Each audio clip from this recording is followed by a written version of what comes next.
Solutions is a company that, together with their partners, provide virtual tax consultation and preparation for individuals, small business, and nonprofit. They also provide notary and a host of other business-related services for their clients. Their associates provide a systematic yet very client-centered approach to their services. They offer the industry knowledge and insight to help solve your most complex tax issues. At Remington, their currency is time, the one resource that cannot be replenished. For that reason, they utilize the simplest and most effective forms of technology to make their services faster and more efficient. No need to wait in the office until your taxes are completed. Simply upload your documents via the Taxes to Go app or via their client portal, and they'll take care of the rest. Remington Tax Solutions is a member of the National Association of Tax Professionals and participates in the IRS Annual Filing Season Program, which is a voluntary tax education program to stay abreast of the ongoing changes in tax legislation. Remington Tax Solutions has a strong connection to the communities in which they serve. It is a part of their mission to make a positive impact on the lives of their neighbors. So, if you're looking for a reliable, effective,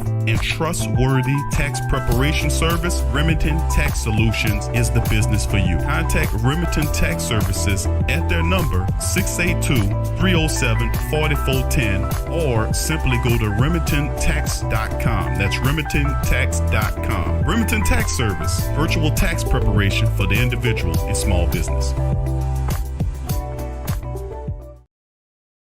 Live clean, eat cleaner. The only natural and patented produce wash. Eat Cleaner is a tasteless, odorless, and lab-tested line of food wash and wipes that is up to 99.9% more effective than water in cleaning wax. The only natural, patented produce wash in a 14-day study, applying Eat Cleaner all-natural fruit vegetable wash to a variety of fruit and 100 pure guaranteed vegetables, also prolongs shelf life up to 5 times longer through a natural blend of fruit acids and antioxidants. This can help save your family on average of over $500 per year, reducing waste and making it easy to get your half plate of fruit and vegetables each day. Eat Cleaner offers a wide variety of solutions for food safety and shelf life extension for consumers, retailers, food service, and operators. USDA bio-based, OMRI listed for use on organic produce, non-GMO, vegan, gluten-free, made in the USA, lab-proven, and patented. So if you want cleaner fruits and veggies, try Eat Cleaner. Check the link in the description section below.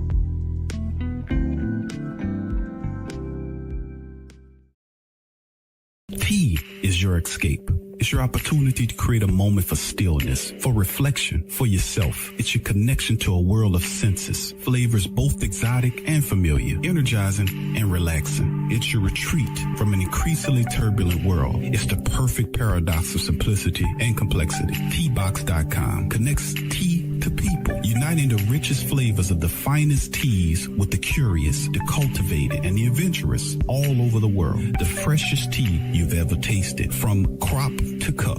There's simply no simpler way to experience the wonderful complexity of tea. Teabox, packing up the freshness. Tea thrives on freshness, and so do they. Teabox temperature and humidity control facility ensure that tea is maintained. The teas themselves go into oblique bags with aluminum layers that protect them from excess moisture and light. With Teabox, shopping for fresh, loose leaf tea is easy because you make an informed purchase. You know exactly where your tea is coming from. So for the freshest teas in the world, check out Teabox.com. That's right, Teabox.com. Check the link in the description section below. Are you a boxing fan? Check out Ring Kings Boxing only on the PRO Media Network.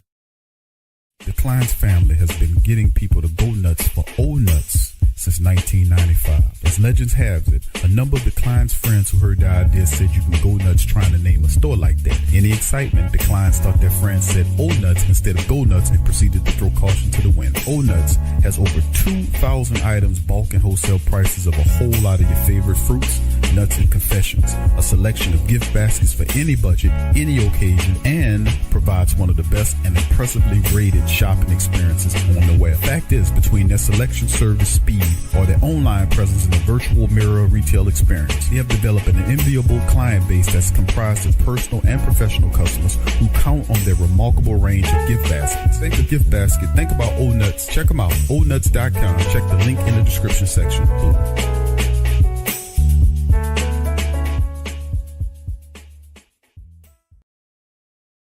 Go Tigers, go Tigers, go Tigers, go Tigers, go Tigers. Tiger talk.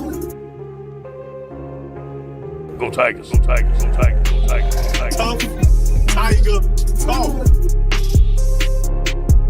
Go Tigers, go Tigers, go Tigers, go Tigers, go Tigers. Tough Tiger talk.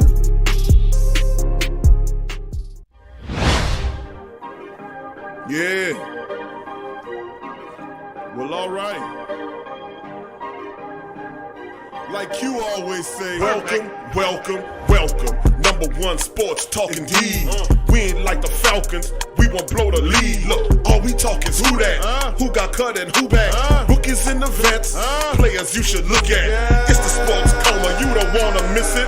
Got the pre-game party, post-game statistics. Get a visit from Sway, maybe DC or 5. It's the hottest thing smoking, Big Q and the guys. Go to YouTube Live, make sure you subscribe. Interviews inside the Saints locker room high. Talk to Drew, Jordan, Zach, Peyton, New Orleans, WhoDatNation. Best believe when I say we bleed gold and black. Ain't a miracle or rivalry could ever hold us back. No, Beastquake, Bounty Gate, let the truth be told. It's the sports coma, all we know is say Super Bowl. Yeah. You're listening to the Sports Coma with Big Q and the guys on the PRO Media Network.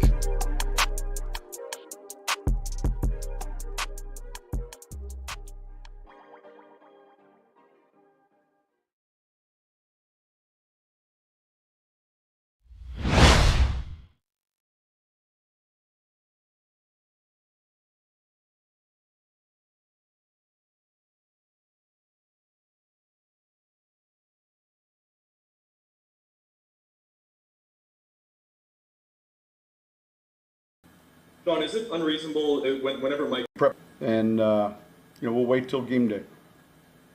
To be able to play on Sunday night? Yeah, we'll see.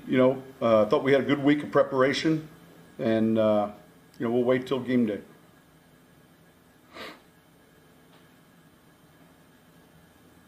Sean, is it unreasonable whenever Mike comes back, unreasonable to expect him to just seamlessly drop into the offense, or is this something where you kind of have to work back in there? Yeah, look, anytime a player's been out, you don't just ever put them in a game with 60, 70 straight plays. So there's a process.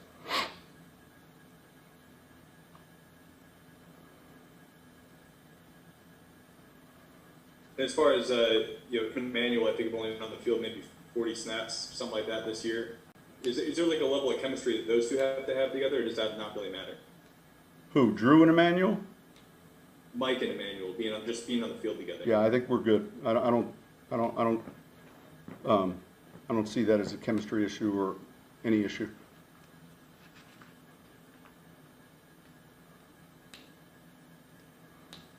The defensive line had y'all rotated David and Sheldon, in and out. With Sheldon being injured, does that change the rotation there? Like, will David maybe get more snaps or give more chances to some of the young guys there? Probably a little combination of both. Obviously, Sheldon's a big part of what we're doing. Other guys will step in. You have your base package, and then you also have your third down or sub rush package. So it can affect both. Sean, I know like Shaq Barrett hasn't had like a lot of sacks this year. It seems he's been pretty active in the backfield. What makes him kind of difficult for there? Well, here's what I see. I see someone that bends well. I see someone that plays with power. I think he's a really good athlete, and so that athleticism is generally what you see with a good pass rusher. He can turn, he can stop and kind of redirect. He can get out of trouble if he gets in trouble initially on his rush. All of those things, and I think overall these guys have done a real good job of hurrying the clock in the quarterback's head, pressuring the quarterback, whether it comes with a 4-man, 5-man rush or even more. They give you a lot to work on. And kind of in the same vein, y'all protected the ball really well in week 1, but they've been forcing a lot of turnovers. What makes them good in that regard? Like how important is that going to be this week? Well, look, generally speaking, you've got a real good rush, and you've got back-end players that can cover and have good ball skills. So that combination, is difficult. They're doing a great job of taking the ball away.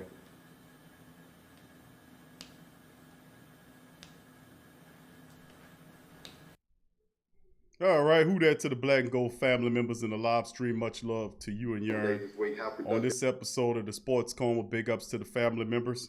As we get going, who that to all those involved in today's Sports Coma, big ups to the family members. And welcome to this edition. That's right, welcome.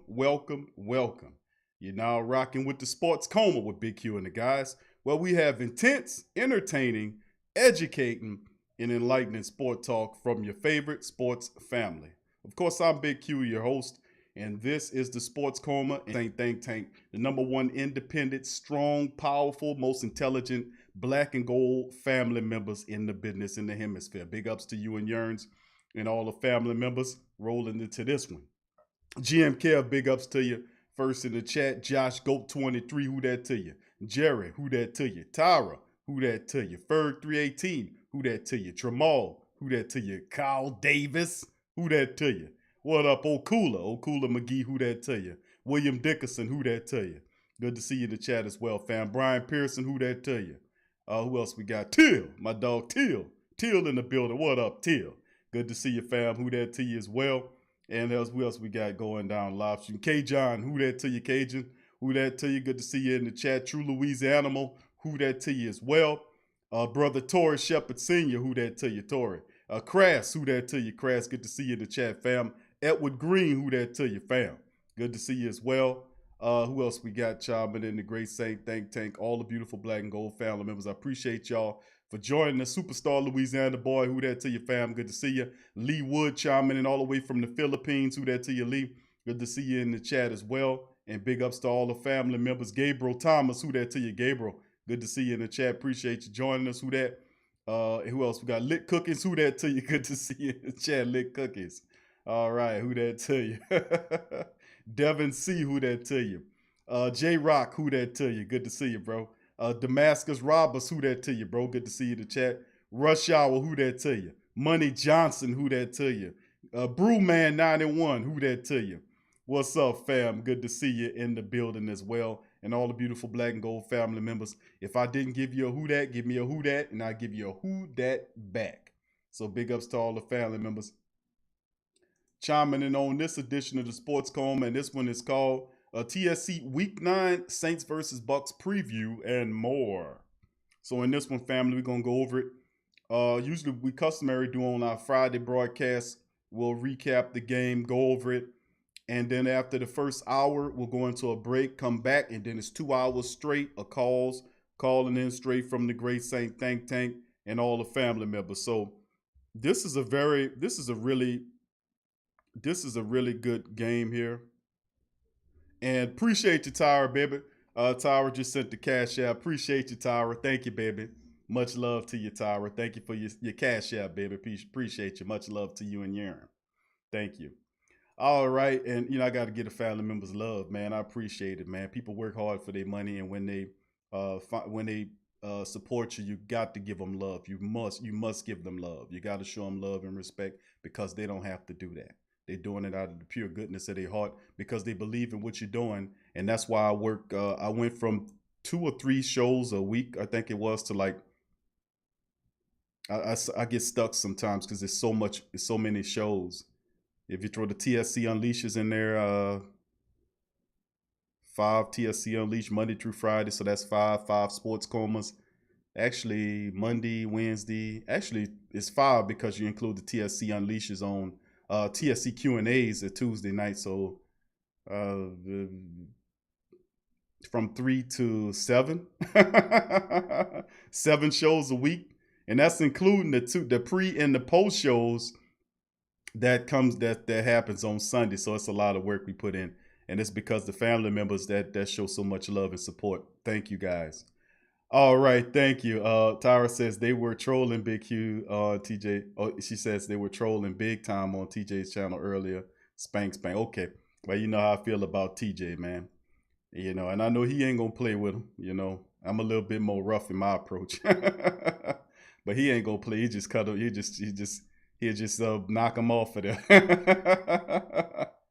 All right, so thank you for that, baby. Brandon, who that to you? Thank you, Brandon, for joining us as well. And once again, thank y'all. Thanks for all the great say. Thank. If I didn't give you a who that, give me a who that, and I give you a who that back, family, in the chat. So in this edition, family, just to let the family members know, we're going to get into the preview aspect of it. We started the broadcast off with Coach Payton giving some insight on what it looks like. And, of course, we'll share several articles with you leading up to it, the injury report. We'll also have several other interesting articles leading up to the game as well. And then we'll go from that to, some other things as well.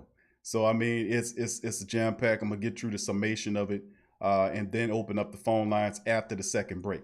So, of course, as you know, the first break was already over because we started the show with it. And once again, thank you, Tyra, for your super chat. I mean, for your Cash App. Much love to you and yours. Thank you. All right, fam. All right, Tramal, who that to you? Tramal says, Big Q let the Dollar Tree Quartet sing again. They probably will be back. I think they'll be back next week. Tramal, we'll have to see, bro. We'll have to see. Money Johnson says, Quan's still going through the C-19 protocols. Yeah, he's out. He won't be participating, and I'll show you that information, those receipts momentarily when we get ready. So please hit the like button, family. Please feel free to share the show on your social media as we'll get ready to share the screen. So just give me a second. I'll share the screen with the family members, and we'll get going. And we'll start off with the injury report. So here we go. All right, Saints injury report, family. Saints injury report. And what you have to notice about the Saints injury report as we get into it, 6 New Orleans Saints players were listed on the Friday injury report for Week 9 against Tampa Bay. Saints play Sheldon Rankins on the injury report. He'll be done for about 3 weeks, at least 3 weeks. Cornerback Justin Hardy was also placed on it. He was having groin issues. He was placed on the injury list. And remember, I was like, it's very weird, man. You know, remember I was searching for Ty Montgomery last night in the show. I was like, let me see where this guy is. Where the hell is Ty Montgomery at? Because I remember the reports 2 weeks ago had Ty Montgomery coming up off of the injury report, and it showed that he was activated. You know, he was activated. And I was like, what's going on here? Because he wasn't on the practice squad. He wasn't on the injury list. And he was kind of like in like a football limbo sort of, you know. And then, of course, then here comes the Sheldon Rankins and Justin Hardy move. And then, of course, the activation of Ty Montgomery, which is a very nice move, to be honest with you. And hopefully it propels Sean Payton to run the ball more, you know, because Ty Montgomery is the type of guy that Payton likes to use. He's a running back wide receiver, you know, and he's a guy that the team could utilize in a similar capacity as a Kamara, which could be pretty effective, you know, in how he moves. Now, early on, nothing was really impressive. I mean, he looked like he caught a few passes, but outside of that, not too much. But let's look into the injury report. Drew Brees, of course, we know Drew's dealing with a right shoulder situation. He was limited all in this practice, and he fully practiced Friday, just to let people know. He fully practiced Friday. You know, and of course, a lot of people was thinking that, and like I said, it was just due to the fact that overusage. You know, when you got something that's a little older, you know, you gotta take care of that thing. You can't, you know, it's like driving your antique car, your classic antique car to work every day. You know, that's why you got a work car. If you fortunate enough to be able to have a classic car,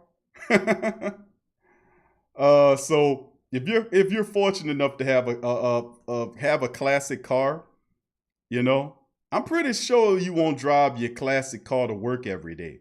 I mean, I'm pretty sure you won't do that. And the reason probably why you won't do that is because it's pretty expensive to do that, because if something breaks down on that classic car, those parts usually cost a lot more than the ones that you would pay for that old Honda that you bought just to go back and forth to work in. But Drew Brees fully practiced today, and that's the listing, and we'll go over a few more items as well.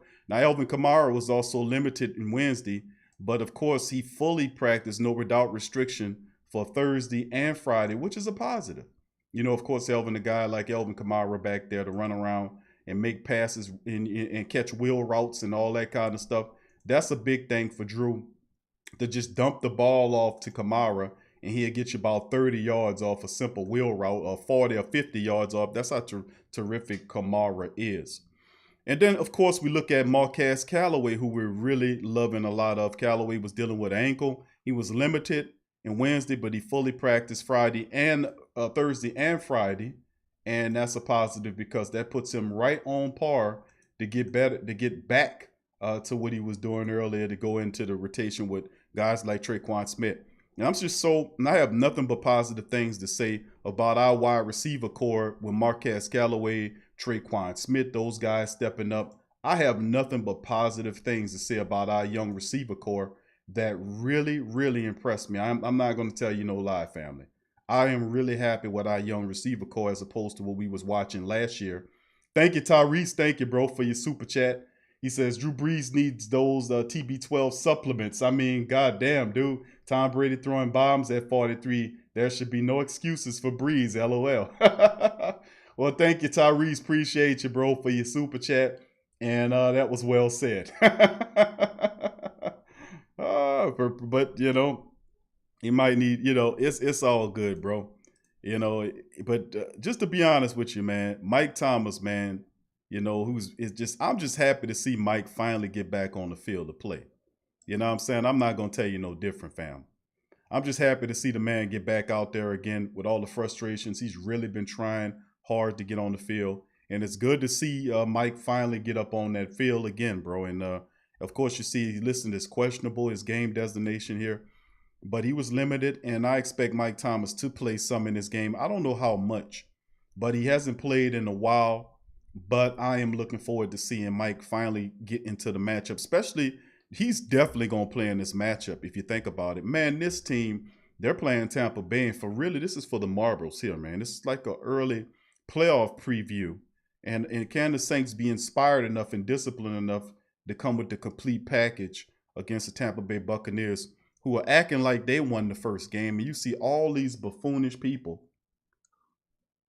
I mean, that old Woodhead, Damian Woodhead, and all these people like Skeletor, Skip Bayless, and all these Kyle Patty, Kyle Hurd, and all these buffoonish people sitting up here talking about Tom Brady lost the first game against the Saints because he didn't have a preseason. Well, guess what, asshole? The rest of the league didn't have a preseason either.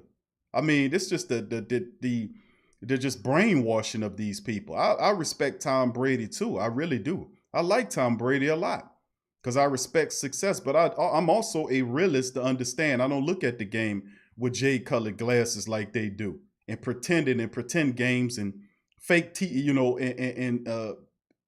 princess parties with your little girl when y'all sitting there at the small kiddie table pretending to drink cups of tea like royalty.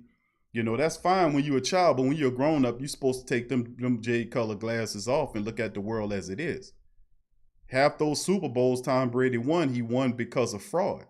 The NFL with mysterious plays, just like what happened with the Monday night game against the Giants when they pulled up a flag and said there wasn't a pass interference, when you know what a pass interference looks like. What started the dynasty, or started his Super Bowls, when they created the tuck rule. Prior to that happening, there was no such thing. There was no calling of any tuck rule. They just created it because they think you're stupid. You know, we don't see the league and I'm imploring everybody to do the same thing. Don't believe what these people saying and look at the world as it is, because these people be playing a game. They're operating off a script and they playing games, man. That's why they don't want to open up the phone lines and have people to talk to their ass and, you know, whatnot, because sometimes you won't play with the script. You're going to keep it real. Ty Easton is back off there. We know Easton's out of the concussion protocol. He fully practiced. And then, of course, Ty Montgomery was dealing with a hamstring, but he's no longer dealing with that hamstring. He is fully practiced and ready to go. So, I mean, this is good news, man. Drew Brees, of course, fully practiced. Kamara fully practiced. Marquez Callaway fully practiced. This is about as good as you're going to get from Mike until he gets 100%. But limited. He hadn't played since week number Well, he went out on the back and the tail end of week 1, and he hasn't played since that time frame, and that includes the bye. Then he discovered he had hamstring issues. I don't know how questionable he is, but he should be very close to 100%. I don't know what the percentage on it is, but he had a lot of time to get over both those issues. So if he's not 70, 80%, I expect Mike to have a good a dialing in of these games. And it's good to see Ty Montgomery back as well to help out with the workload. So let's go on down to Tampa Bay and take a look at their people. The cornerback, Jamel Dean, he fully practiced Friday. Ali Marpet, who's one of their best interior linemen, one of their guards, he's out, which means that's a plus for us to put pressure on top of old man Tom Brady. And of course, you had Chris Goodwin here, who usually is a Saints killer. He dealing with a finger issue. They saying he fully practiced, but he's still listed as questionable. I don't know what kind of, they probably got that Tyron Taylor juice to put in that finger there.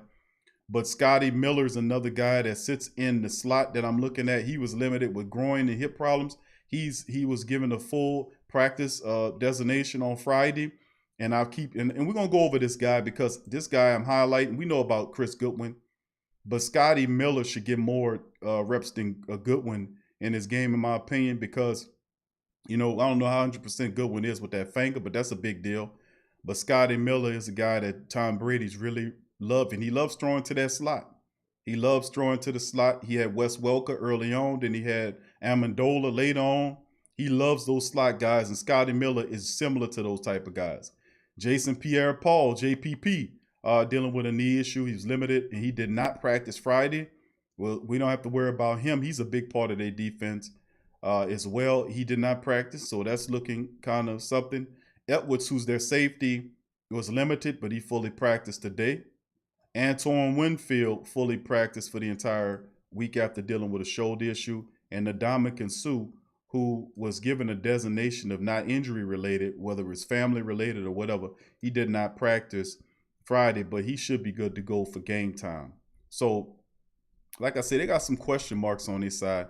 With Chris Goodwin, they're saying questionable, and we don't know, but I still say watch out for Scotty Miller, man. We know he will be playing in this matchup. And Ali Marpet, for them, is one of their best interior offensive linemen. Him out, that's big. That's bad news for Tom Brady, let me tell you.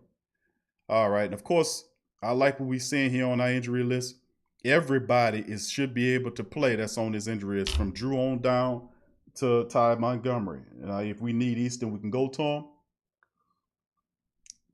But as it stands, we're looking pretty damn good. All right, let's move on to the next article here. And we'll go to Sean Payton. Saints will make Sunday calls on Drew Brees and Michael Thomas as it stands. So, as you can see there, Sean said he'll make the call on those guys. And to be honest with you, Saints aren't saying if Brees are play Sunday, and that's just merely a method. We talked about this on last show of what Coach Payton could do to kind of be, dumbfound a defense so they don't know who to prepare for. So that's an interesting strategy as well to try to implore out on the team. We know, of course, we know Drew's going to play, and Mike, they wouldn't miss this one for the world. Brees was limited in practice this week with the right shoulder injury, while Thomas is trying to make his way back from the ankle and hamstring injuries that kept him out since week 1. Coach Payton said on Friday that the team will make the call on the status of the game after the Buccaneers close to the kickoff. So we'll see. I thought we had a good week of preparation. As you heard, we said that. We played that earlier. The Saints also have monitored the health of Kamara and Emmanuel Sanders. Kamara moved up to full practice after being limited by foot injuries Wednesday. Sanders returning from a two-absence game because of two-absence being out because of the C19 that he had, the positive test that he received. So he's back on the field. So we have our full cabinet of receivers, man, and skill players for this Tampa Bay game. Couldn't happen at a better time. That's what I call perfect timing. And also to talk more about it, this is from NOLA.com. The Saints send Sheldon Rankins and Justin Hardy, and they activate Ty Montgomery ahead of the Bucs game. And of course, this is something that we talked about yesterday. But tackle Sheldon Rankins and special team standout Justin Hardy will miss at least 3 games after the Saints place both players on the injury report. To help make up for the loss, Saints activated Ty Montgomery, who was in play since week 2, and Rankins exited the Saints game with a nasty looking injury. He walked off, which is positive. Hardy was listed on injury report with groin issues. He played last week and did a pretty good time on special teams, and we'll be interested to see who they use to replace him in special teams, man. Down thank you, appreciate you. Arnold Landry, who that to you? Thank you, bro. He says if Breeze don't have zip on his passes, he should be removed immediately. So I mean, you're right, bro. You're right. I mean, well, I don't think that'll be an issue, bro. I think Drew will throw the ball like he's been throwing the ball. So I wouldn't anticipate nothing like that. But I also would want Sean Payton to understand, and I was quite animated and heated yesterday because of it, is that you should know better as a genius, as people like to call him. Thank you once again, Arnold, for your super chat, bro. Thank you. And all the family members, Tyrese, and also Tyra for her cash app. Thank you, baby. And thank all y'all, man. Thank y'all. Appreciate that. And that's what I'm talking about, family, as well, is that if you look at what the Saints are doing, man, in terms of, you have Ty Montgomery, you have Dwayne Washington. This is a game against Tampa. And I just wanted to throw this in there. The Saints have 4 active running backs on the depth chart. With Ty Montgomery being activated. He actually was activated 2 weeks ago for whatever reason. All of a sudden, they just choosing to report it this week. Remember, we covered those reports. But you have 4 active running backs. That's Alvin Kamara. That's Latavius Murray. That's Ty Montgomery and Dwayne Washington. And they should be carrying the day. The running backs should be carrying the day for the offense and give Drew one of those games where he could throw a 200-yard game of 225 yards with 3 touchdowns. An efficient performance that's between 25 to 30 attempts per game. That's all I would want for my 41-year-old quarterback. Why? Because you want to preserve him, because it's a long season. You don't want to draw him up or dry him out or wear him down so he has nothing to give you when the playoffs start. And I would think that a coach, as they call him, the genius, Sean Payton, Tro Blewett, who that to you? Good to see you. Toxic Z, who that to you? Good to see you. Devin C and the rest of the family members. Good to see y'all in the chat. I see you, fam. I'm reading, but I see y'all out there as well. Big ups to y'all. Thank y'all for joining us. For the Saints, who that to you? I see you. For the Saints, who that? Straight Booming Podcast, who that to you, fam? I see you as well. Big ups to all the family members joining us in the live stream. YT Solo, I see you, family. Who that to you as well. If I didn't give you a who that, give me a who that. I give you a who that back. So try saying that 3 times in a row. But I thought that's why I was so animated yesterday, because I'm like, man, this is key. This is really like, preschool type of knowledge pertaining to reserving your older players. You're not supposed to let him throw it 35, 40 times a game, every game like he's been doing. That's absolutely ridiculous. That's really stupid to do that to your 41-year-old quarterback. And I was kind of upset about that, because a lot of this we're bringing on ourselves by not being smart. And that's the point I've been making over the last several weeks. But having these guys, you get Ty Montgomery back. You also have everybody there. We need to start utilizing those guys. I keep saying that, man. Give them the reps right now. Or if you can't do that, designate certain areas of the game in which you say, okay, this guy will get involved in this area of the game. This other guy will get involved in this area of the game. This other guy will get involved in this area of the game. You do that. And then get your coaches involved to make sure you stick to that game plan. Like anytime you're short of anything, that's Latavius Murray territory. Give the ball to him. I mean, that's just like, commonsensical in my opinion. And we need to stick to that, man, because if we don't, we're going to have some serious issues. All right, let's move on to the next one. This is a little talking from the Buccaneers. Shaq Barrett is pretty good, says he has something new in store for Ryan Ramczyk. And I caution Shaq Barrett to don't rile up Ryan Ramczyk, whatever you do, because Ramczyk is no joke, and he won't play with your ass. But Buccaneers edge rusher Shaq Barrett is hoping to catch Saints off guard with something new this week. Barrett told Tampa Bay media Friday he's been working on a new pass rush move that he hasn't used in the game yet. He learned the move from another player who had success against the Saints' superb right tackle early this season. I should get the perfect opportunity to bring it out this week, Barrett said. I never tried it until this week. And what is it, a swim move, bro? No, it can't be a swim move. It's a spin move. That's what it got to be. It's a spin move. He's going to try a spin move on you, bro.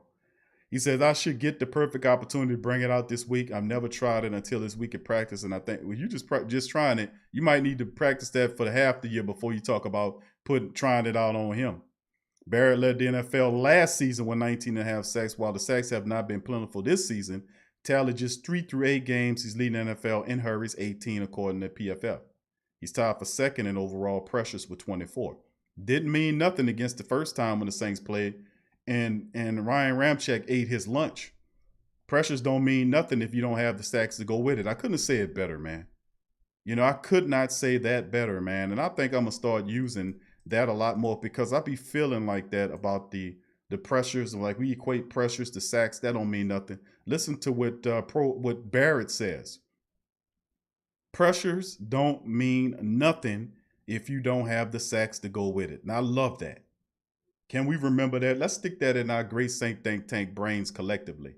And remember to go back that and to sprinkle that in here every now and again when we realize we're not getting any sacks.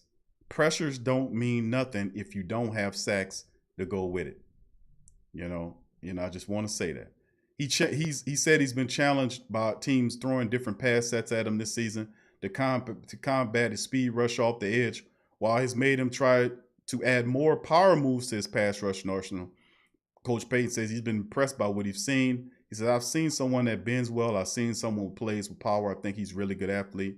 The athleticism is generally what you see as a good pass rusher. He can turn, he can stop, he can redirect, he can get out of trouble. If he gets in trouble initially in his rush, all those things. 3 games against the Saints joined the Buccaneers last season. Barrett has yet to record a sack after lining up opposite of Ryan Ramczyk. We will continue that trend. Now, let me call attention to what we just read here. Now, this paragraph I just read right here, family. Let's also place this into our great Saint Think Tank collective. I see someone that bends well. He's saying this in reference to Shaq Barrett. Okay, this is Sean Payton. This is your coach talking. He's saying, I see someone that bends well. I see someone that plays with power. I think he's a really good athlete. That athleticism is generally what you see as a good pass rusher. Listen, he says he can turn, he can stop, he can redirect, he can get out of trouble. If he gets in trouble initially in his rush, all of those things. That paragraph right there, I say, family, have highlighted because this is exhibit number 1 to the court of the Great Saint Think Tank on why you shouldn't be running screens. Listen to what he's saying about Shaq Barrett. The reason why you don't run wide receiver screens, running back screens, or tight end screens is because of what Sean Payton is saying about Shaq Barrett. He says he can turn, he can stop, he can redirect, he can get out of trouble. If he gets in trouble initially in the rush, all those things. That guy you can't screen against. You cannot screen against players that can do that. And he's not the only one. So, I mean, like I'm saying, let that be a right. Hope that he's adding this into his offensive play calling when he's looking at the Tampa Bay Buccaneers, knowing that we got to eliminate these screens and play the power game. And until we at least demoralize Tampa to a degree, then we can start bringing that stuff in. But not initially. Their defense is too fast. And just like he's saying out of his own damn mouth about why you shouldn't be running screens, because their defenders, Shaq Barrett in particular, can redirect, get out of trouble, and make plays. These guys are too fast to operate screens against. They sideline to sideline fast. You should not do that. They're soft up the middle. You need to hit them in the mouth in the middle. All right, fam, let's move into some, we're going to go into some of the statistics. We're going to break down now. We're going to go into the statistics now, and this should take a little bit as we cover it. Of course, the Saints 5-2, 2-1 away. You know, this game is set up for Sunday at 7:20 against the Buccaneers. I'm undecided, family. I'm thinking about doing a full game broadcast. We'll start off with the TSC virtual tailgate as usual. Then we'll have the pregame after the game. But I was thinking about doing a full show broadcast. I've been thinking about that the last couple of weeks, actually, but I might beta test it this time. The last time I did a full game broadcast was the playoff game against the Minnesota Vikings. We had a lot of success. So if y'all guys feeling that, let me know. And we'll see about putting that together. Let me know. Okay. All right, let's get into it. All right, Tampa Bay 6-2, 3-0 at home, undefeated at home, and they're 6-2 because they didn't have a bye week. We did. And if you look at the statistics, let me see if I can kind of, put a little extra on here. There you go. All right, Drew Brees. All right, coming into this one. A lot of people, look what they picked. This is for the matchup. ESPN's Football Power Index says a 65% chance the Tampa Bay Buccaneers beat the Saints. You see that? You giving a 35% chance to beat them. So everybody against you. You just need to know that.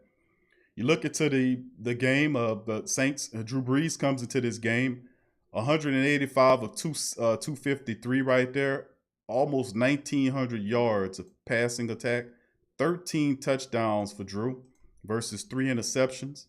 All right, Drew's 41, Tom Brady's 43. Tom 204 for 308.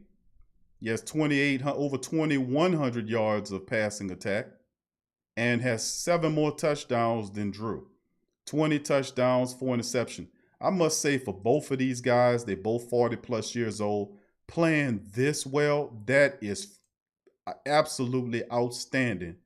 That these guys that are 40-plus year old are outplaying their counterparts that are half their ages. Think about that. Brady and Brees are outplaying guys that are 10, 15, in some cases, I ain't going to say 20 years, but 10 to 15 years younger than them. That is absolutely amazing. That just amazes me. And of course, going to the rushing attack, Alvin Kamara, as you can see, 87 carries for 431. He has 4 rushing touchdowns on the year. Their top back is Robert Jones the second. He has 117 carries for 529 with 4 touchdowns. This guy is a capable running back. He can catch it and run it. You got to lock him and seal him down. And of course, the Saints' top receiver is Alvin Kamara. He has 55 catches this year. Alvin Kamara with 556 yards worth of passing yardage and 3 touchdowns there. 7 touchdowns. I mean, he's just phenomenal, man. Absolutely phenomenal. And of course, for the Tampa Bay, Scotty Miller, who's their slot guys. Like, who the hell is Scotty Miller? That's Tom Brady's Wes Welker. That's Tom Brady's Danny Amendola. That's who this guy is. He's a slot weapon for him. 25 catches, 400 yards, and 2 touchdowns. That's who he likes to throw to.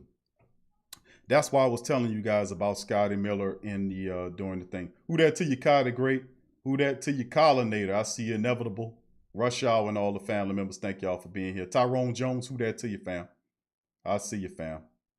All right, big ups to the rest of the Great Saint Think Tank chiming in on this thing. Please hit the like button, family, as we continue to roll. All right, now that's the top receivers and players on the different aspects of the game. Let's go on down to light injury report. As you can see, Quan Alexander here is listed out. For anybody having issues talking about where's Quan, Quan is out on this game. You'll see him against the San Francisco 49ers. And how fitting is that? A little revenge against the 49ers. And we basically saved this kid, man. The 49ers were going down fast, man. And we got Quan Alexander. But he'll have his first matchup. He'll be active against the 49ers. So I think that's a bit of a little irony there. Justin Hardy, of course, is injured reserved, and so is Sheldon Rankins. And then they say Mike Thomas is questionable for this. Mike will play in this game, I tell you what. Then you look at the other side, questionable is Chris Goodwin, who has the finger issue, and Ali Marpet is out. We covered much of the injury report earlier. Let's get into the team statistics and look at the team stats for these two clubs. Now, if you look at the Saints average 29.4 yards, not 29.4, 29.4 points per game. Tampa Bay is 30.9. So they average almost 31 points a game. The Saints at 29.4. The defense gives up 28.1. That's disastrous. So the Saints scoring 29.4. The defense gives up 28.1. Tampa Bay's defense, not as bad. They give up 20.6. They're getting better each game. You look at the overall yards here, given that the Saints score offensively speaking, almost 396 yards per game. Tampa Bay at 376.3. The Saints do it well through the air at 276.6. almost 277 yards per game through the air. Tom Brady's club averages 273.6. The Saints rush at 119.3 per contest. It's amazing. 119 point. That's nothing to sneeze at. If we can just focus on that, man, we can really, really, really help our quarterback out and balance the team if we can put a little bit more into that. Tampa Bay giving up rushing at almost 103 yards per contest. You look at the defenses, the Saints surrender 348 yards flat a game. Tampa Bay 326 flat. Saints give it up through the air. That's where we hurt ourselves a lot at. 257.4 yards given up by the secondary per game. Tampa Bay's secondary just a little bit better at 255.6, but still in the same area with the Saints. And of course, the Saints stop you from running the ball 90.6. Tampa Bay, one of the best in the game at 70.4. So they hold you to 70 yards on the ground. That's the best in the NFL. So you went from facing some terrible run stuffing teams to one of the best run stuffing teams in the game. And so, well, Q, they're one of the best against the run, and they give up 255 yards. The numbers would say that we need to throw the ball. Well, you got to look at it like this. Common sense then comes into the fold and say, well, we got a quarterback that's a bit underwhelmed, throwing the ball a little too much already. And you have to account for who they're trying to stop. If you go back in that game against the Saints were able to do a pretty good job running on Tampa Bay's defense. It was like that's before Tampa found themselves. Let me tell you something. Their Tampa Bay defense is missing Vita Vea. They got McClendon there, a disinterested in Ndamukong Suh from time to time. And I still favor my offense to get the job done against their defensive line. I'm just keep it real with you. You put Latavius Murray in there and run at him.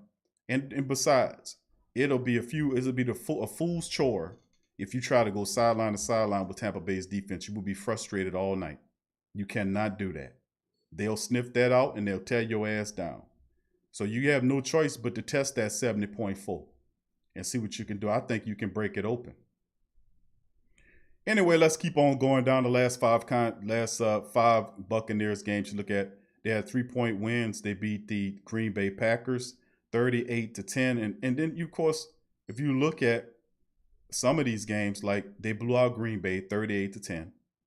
They destroyed the Raiders 45-20. And the reason why this game was like what it is because they were overlooking the Giants. And the referees saved them in this game. But they should have lost this game right here. But the reality is, when they're focused, they produce numbers like this, And we barely got through some of these games, even though we had a high point total, the defenses wasn't there. And of course, you see the last three games against the Chargers, 30-27, against the Carolina Panthers, 27-24, another 3-point win. And then an overtime win, 2 of the last 3 weeks against Chicago, 26-23 in overtime. We got to do better than that. We can't pity-pat around. Okay, you look at the NFC South standings, Tampa Bay 6-2. This is for the marbles. Saints sweep Tampa Bay, man. That puts us in a nice driver's seat over Tampa. They behind us. They're in the rear view. We take care of them early. We get this away early and out of the way. And I tell you, let me give y'all guys just a look before I start going off on that at the Saints schedule. Give me just a second. I'm gonna pull up the Saints schedule so the family members can see what I'm talking about. The remaining games that we would have to play for the Saints, and let me just display them. After the Tampa Bay game, I mean, if you look at the schedule is like, wow, man, look at these teams that we thought were going to actually be something. They're not really hitting on nothing. Look at the schedule. After the Tampa Bay games, the Saints have the San Francisco 49ers, who just got trounced by Green Bay. They're 4-5. We have them after Tampa Bay, an afternoon game. Then you have Atlanta, who's a losing team. We can't play down to our competition. Denver, who's losing, who is scrappy, but we still should be able to go to Denver and take care of them. Philadelphia, they're leading the NFC least because they're just awful. Carson Wentz is a joke, and who knows, by the time we get to them, that's about at least a month worth of games before we get to Philadelphia. to meet up with them. It's gonna be cold up there, and we got to bring the running game and take care of business. Kansas City will be a battle because right now they're one of the best teams in the league record-wise behind Pittsburgh, in my opinion. Pittsburgh's undefeated. And then you have Minnesota who's losing, and then Carolina at the end of the year. So as you can see, you only have, including Tampa Bay, 2 teams with 500 records that's on this schedule. Tampa Bay and Kansas City. So what happens is most of the teams that are left on your schedule are sub 500 clubs. Not saying they are easy wins, but listen, they can't play with us if we bring the running game, stay balanced, and don't make any mistakes. We should be able to hammer and finish out the schedule. That's why I'm saying, I was saying that we can go on like a run. Right now, we on a little run. We're on a 4-game winning streak right now. Now, even though the last 3 came from 3 points, I understand that, but I'm saying my frustration comes is you can't beat Tampa Bay the way we beat these last 3 teams. You most certainly can't do that. You got to take it to them. You got to take it to them and knock them out in fantastic fashion. So we got to come alive and really handle business. But look at that schedule. Look at that pathetic schedule we have remaining besides Kansas City and Tampa Bay. San Fran, buttload of injuries. Atlanta fired their GM and coach. They're playing a lot better, and we still got to watch them. Denver, they got Drew Lock back, and they're starting to look a little bit. They'll be scrappy, but you still be able to beat them if you're a Super Bowl contender team.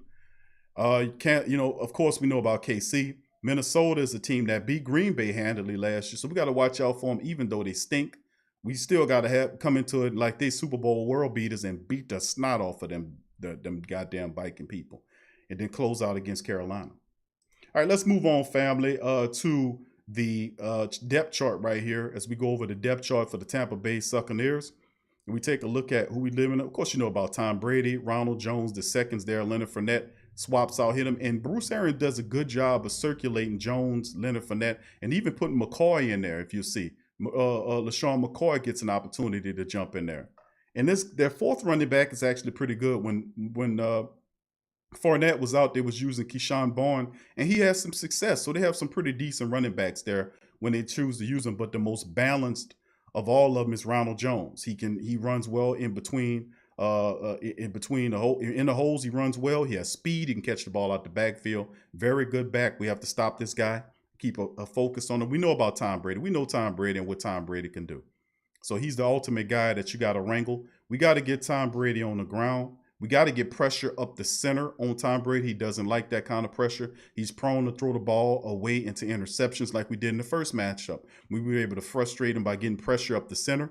And I say, how about some stunts? Let's do some stunts there where we switch out Davenport, then rolls out toward, circles back into the interior and into Tom Brady's face. So look for more stunt runs, stunt defenses being ran by the Saints.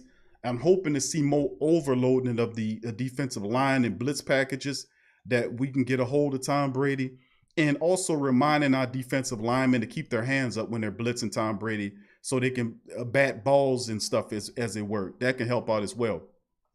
So watching out for that as well. Ronald Jones has to be wrangled. He has to be stopped. He can catch the ball out the backfield, and he can run in between the tackles. We have to watch out for Ronald Jones and wrangle him down. Our run defense is one of the best in the business as well. So we have to keep doing what we've been doing over time. Now, Chris Goodwin is listed as questionable. He's a Saints killer, but he has a finger issue, which I think that they'll probably give him a few reps, but not a lot. And I think they'll lean on Scotty Miller because of the relationship that Tom Brady and Scotty Miller have developed. So we have to watch out for Scotty Miller in this matchup as well, because a lot of people are talking about Antonio Brown being in this game and Mike Evans. We know Laddie Daddy is going to lock down Evans. And we also know Antonio Brown will probably be Janoris Jenkins' assignment. But the Jackrabbit said, remember early in the season, Jackrabbit said that the hardest person he ever faced was the guy that he will be matched up with was Antonio Brown. He was another level according to him. But fortunately for Jackrabbit, Antonio's just coming back. He's going to be a little rusty, even though he's trying to shake off the rust. First game action in some time. So you'll probably see Antonio Brown in some capacity playing this game. Goodwin limited. Mike Evans covered by Lattimore. Jackrabbit has Antonio Brown. That's what it basically comes down to. But Scotty Miller is the guy I'm really concerned about if you're looking at the defense, because Tom Brady has more of an affinity for this guy, more of a relationship, a balance with him, harmony with Scotty Miller and the slot man. So we have to watch out for Scotty Miller, and that's Chauncey Gardner-Johnson's assignment. That's Chauncey Gardner-Johnson's assignment. And that's why I have concerns, because the way Chauncey Gardner-Johnson's been playing the last couple of years has been last couple of games, it's been out of control. Chauncey Gardner's out of his damn mind. You know, he's completely playing out of his, sticking his finger, and he has to play under control. Hopefully, the brass, hopefully Sean Payton and the coaches got on him and got him in check. We can't have that kind of play in this Tampa Bay Buccaneers game. He has to be calm. He has to be cool. And like we've talked about often, that is there a bit of exposing going on with Chauncey Gardner-Johnson? He plays nickel back because you're forcing him to, but he's not a nickel back. His first main position is safety. That's why they drafted him to be a safety. The Saints are falling in love with him at the nickel back. We should have Chauncey Gardner-Johnson at safety, and the Saints sorry ass should have went and picked up and found a cornerback to put there, as opposed to converting a safety to a cornerback in a pinch. I can understand you haven't playing there in a pinch, but he's a safety first. Let's not forget that. He's a safety first. You know, so he's getting exposed, man, and I've been seeing it on the film and the tape. And the frustration 2 games ago when he pushed the guy out of bounds, when Robbie Anderson was tearing his ass up. Then he got upset and pushed him and tackled him late out of bounds and got a 15-yard penalty. We got to watch Chauncey Gardner-Johnson, man. He got a screw loose. I'm just keeping it real with you. Chauncey Gardner-Johnson got a screw loose. I knew something was wrong when Chauncey Gardner was trying to explain to us why he was changing his name to CD Deuce. Y'all remember that? I had to play that shit twice because I was like, that's a lot to unpack there. You know, but he got a screw loose, man. We got to keep our eyes on Chauncey Gardner-Johnson, man. For real. All right, let's look at the tight end. Another thing, we made the move to go and get Quan Alexander from the 40 Winers because we knew that we needed somebody to cover the tight end. And in this game, I don't anticipate it to be a problem because O.J. Howard's not there. He's on the injury list. But Rob Gronkowski at this stage of his career kind of reminds me of Winton. What Winton was to the Cowboys. He's a big guy that can catch, can't move to save his life. He like running on the treadmill. You know, so I mean, we wouldn't have to need the big physical guy. So I guess I could say that Alex Anzalone should be good enough to cover Rob Gronkowski, you would think, right? But then also watch out for package when Cameron Brate is on the field to play as well, because he's pretty good, man. And if I was the Saints, I'd be like, man, see if I can get Cameron Brate from him, but I don't think they'll turn him loose. They recognize what he got. And of course, to look at the offensive line, you're looking at Donovan Smith there. Then you have Ali Marpet, who's out, so Joe Haig will be coming in. And this is a guy that Tom Brady picked to come here. So he'll play in place of Ali Marpet, who's listed as out. Ryan Jensen is the center with Alex Capper and Tristan Wilfs, who's pretty good on the tackle position. Donovan Smith got his issue last time these teams played. Matter of fact, this whole goddamn offensive line got their issues. So it is what it is. Defensively speaking, you see the Ndamukong Suh, Raheem Nunez Roaches, whatever you want to call him. He's a guy that they put there. He's been playing well, but remember they signed Steve McClendon from the Jets to come in and help out with the interior pressure, and they've been doing a pretty good job against the run the last several games. I still say the Saints could really, that's the way to victory, is punishing them up against Nunez, who's a backup nose tackle, and McClendon, who's a veteran person too, who's not been there for but a handful of games. I mean, so I think it's a good opportunity to hit them up the middle and challenge that. And of course, you have William Golston, who's a big pass rusher for them. He's out of the game, and you have O'Connor there. So they're not all that good. And then, of course, Jason Pierre-Paul might not play in this matchup too. We'll see. But you got to watch out. Like I said, these guys here are awesome. Devin White, Lavonte David, and Shaq Barrett is the reason why you cannot run the ball with those screens. Devin White, Lavonte David, and Shaq Barrett. And I read to y'all what Sean Payton said about Shaq Barrett.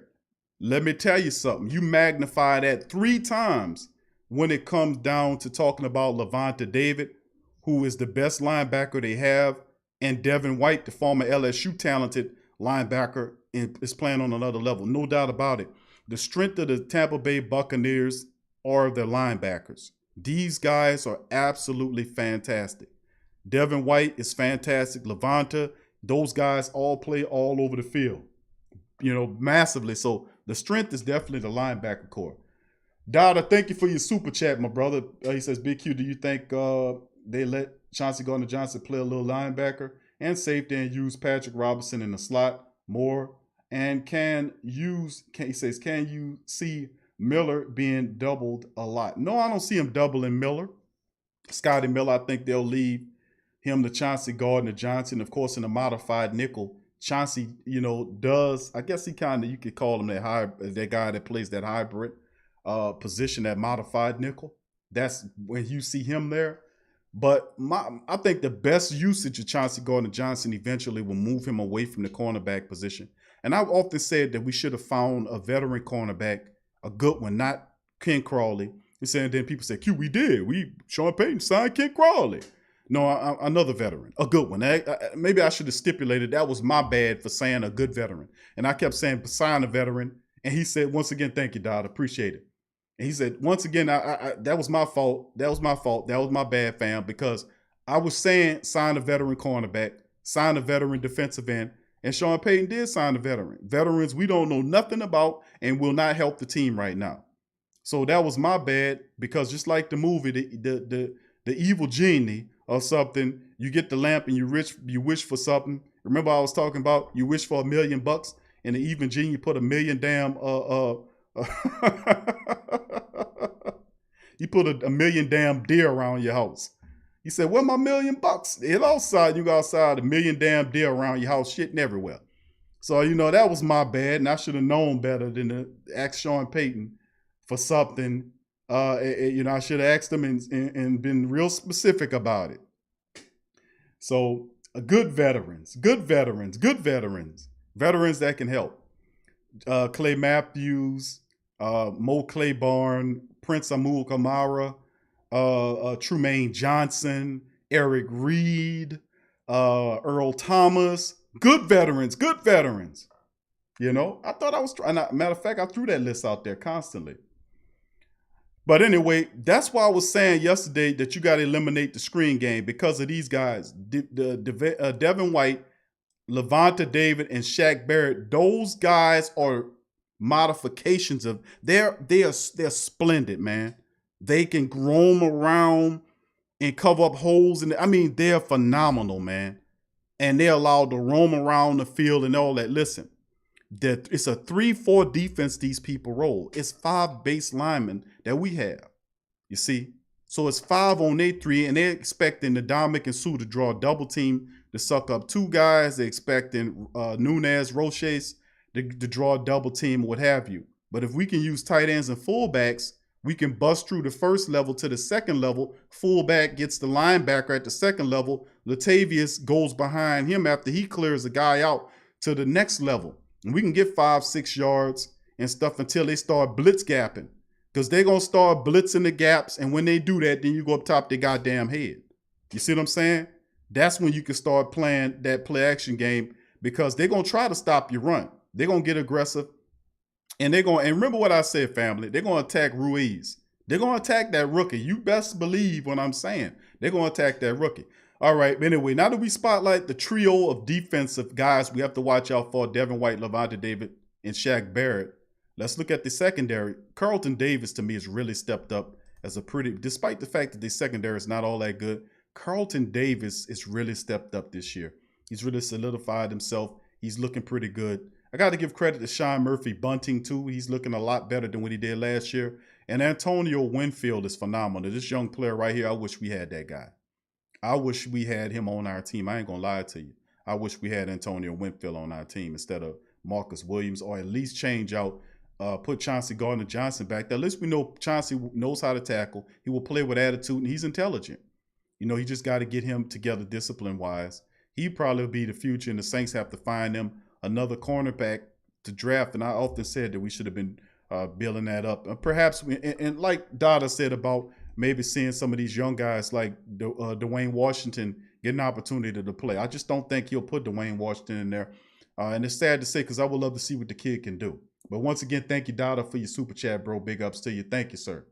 All right, big ups to the rest of the family members chiming in as well. T-Bone, Tyrone T-Bone, who that to your fam? He says, everybody's picking the Bucs, but I think the Saints will win out. I think we will win this game. Gundam, who that to you, bro?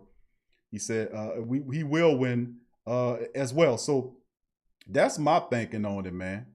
You know, that's my thinking on it. Buck Nation in the building, like G and Kev got them together. Temper your expectation, my friend.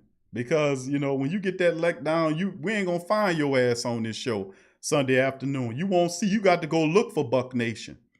You know, he popping up now, but after we beat this team, you ain't going to be able to find his ass nowhere. He going to be quiet as a church mouse in the damn chat. Oh, man. Jasper, who that to you? All right. Jim Kev ain't going to play with you. Crash says Winfield plays just like his dad. I like him too, Big Q. Yeah, I know, bro. Isn't that special? That's why it's like, man, that kid's awesome, man. We should have got that dude, man. But anyway, let's go back to what I was saying. Tom Brady, we all know we got to watch out for Tom Brady. Tom terrific. He's doing it great at 43 years of age. It's really awesome, man. I love how these 40-year-old quarterbacks, Drew is playing magnificently. We talked about MVPs on the team last show, and definitely Alvin Kamara is the MVP of the Saints team right now, and the co-MVP will be Drew Brees, no doubt about it. Drew is playing really well. He's playing real excellent. Tom Brady is playing excellent ball for a 43-year-old quarterback, and this is phenomenal, man. This is greatness. You know what I'm saying? To watch these two guys duel it out. So we just have to, but the thing about Tom, you got to put pressure up his face. I think we can use stunt defenses to get Davenport in there, like we did those several times. Davenport got a sack or two doing the stunt, running stunts and flipping from outside inside. I love those. We have to use those more to frustrate and confuse and surprise Tom Brady. We have to wrangle Ronald Jones II because he runs and catches well out the backfield, a running back. Chris Goodwin, I think he'll get a few reps, but I'm more concerned about Scotty Miller because Tom Brady built the trust with Scotty Miller, the slot man. Mike Evans, Laddie Daddy has to keep doing what he's doing on Mike Evans. Although Mike Evans looks a lot different than he looked in previous years. He looks more focused, more centered. I mean, you know, look out for Mike. You know what I'm saying? We don't expect him to get shut down every game. It'll be a little bit more difficult, and he'll take it a challenge for Marshawn Lattimore to kind of break through, being that Lattimore always shuts him down. And of course, Antonio Brown assignment will be the Jackrabbit. We have to watch out for him as well. But I'm more concerned about Scotty Miller and Chauncey Gardner-Johnson than I am about Jackrabbit and Antonio Brown. We can always slide protection to Antonio Brown's side if we need it. But in a slot against Miller, how Tom Brady seems to be moving his ball is a major concern for me. So that's a few of our highlighted plays there, family. Travis Daisy, who that to you as well. And of course, a quick synopsis of what we covered. We seen Drew, we had Sean Payton to play earlier today. Went over the Saints Friday injury report, which shows Drew fully practiced, Alvin Kamara fully practiced, Marquez Callaway fully practiced. Mike was limited, but in my opinion, he will play. Also, everybody on here is healthy, including Ty Montgomery. He's back. And of course, we covered Payton will make the call on Sunday or whether Drew and Thomas will play, which I say they will. And of course, we'll talk about Sheldon Rankins. Justin Hardy placed on the IR, and they activated Ty Montgomery for the Bucs game. And of course, we talk about Buccaneers rusher Shaq Barrett says he has something in store for Ryan Ramczyk. And I don't think it'll make much. Barrett's a good player, but let me tell you, don't talk mess to Ryan Ramczyk. Please don't. But then again, please do, because you just piss him off, and we'll get a real mean version of Ryan Ramczyk. And of course, we went and looked at the statistics breaking the game down as well. And to the Saints, we looked at the remaining schedule that's left over for the Saints after Tampa Bay, a very laughable San Francisco 49er team, a losing ass, fumbling, stumbling Atlanta team twice, an upstart Denver team that's not winning at the bottom of their division. And of course, we have matchups against an underwhelming Philadelphia club and one of the leading teams in the NFL, Kansas City, and then of course Minnesota revenge. We got to get that, and they close out against Carolina. Very, very gorgeous schedule for the Saints if we can start improving and getting incrementally better each game to game. And of course, we looked over the Bucs depth chart so everybody know what to expect. And just to let the family members know, the special teams are for them, Ryan Suckup, who's a pretty good kicker, Bradley Pinion, and then, of course, the kick returners and punt returners are Jadon Mickens, and even Scotty Miller returns if you need him to return, and Winfield Jr. too. So that's everything. Now you know everything about the Tampa Bay Buccaneers. You are familiar with them, with statistics, stats, and everything. You're familiar with them now. You know. Now, family, what we're going to do is we're going to go into our break, and when we come back off the break, we're going to then move into we're going to go into the next leg where we're going to then I guess we'll open up the phone lines is what I'm saying. And if you want to call, I'll have the phone lines activated after we get back. And if you have any questions, concerns, please place them in the chat, and I'll try my best to get to them when we get back from the break. So I want to thank all y'all for being here. Please hit the like button, and we'll be back with your calls and more on the side of the break. Stay with us. Remington Tax Solutions is a company that, together with their partners, provide virtual tax consultation. Bistro.com. Freshly prepared, home-delivered, restaurant-quality gourmet meals delivered straight to your home. Choose from over 50-plus gourmet meal options cooked by world-class chefs and delivered frozen, ready to eat within minutes and no commit. Welcome to the one-shop gourmet food delivery, specializing in affordable options to eat right and feel great. 100% satisfaction guaranteed. Every ingredient is handpicked to the highest standard. And why you should buy from homebistro.com?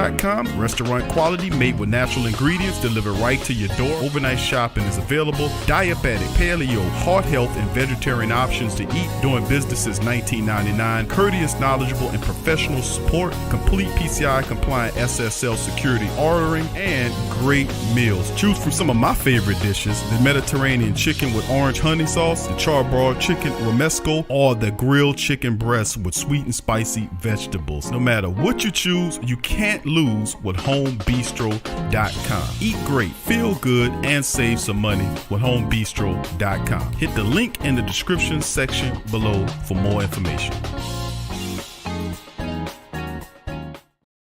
Located in Henderson, Nevada, BucsSupplements.com supplies over 400 pure nutritional supplements, ingredients to hundreds of thousands of consumers and manufacturers. All of their products are available from grams to metric tons through their online store at BucsSupplements.com. Orders received 4 noon Pacific Standard Time ship the same day. Their FDA-registered CGMP manufactured and distributing facility has a staff over 60 full-time employees that take pride in providing excellent customer service and producing quality products for their customers. The wellness of the community is of the utmost importance to Bucs Supplements. It's dedicated to maintaining all health code and government regulation. Each supplement is tested in their in-house laboratory before distribution, ensuring that all products are safe for consumption. For any additional testing, they utilize reputable and vetted US-based independent labs. Customer service is available 7 days a week from 7:30 a.m. to 4 p.m. Pacific Standard Time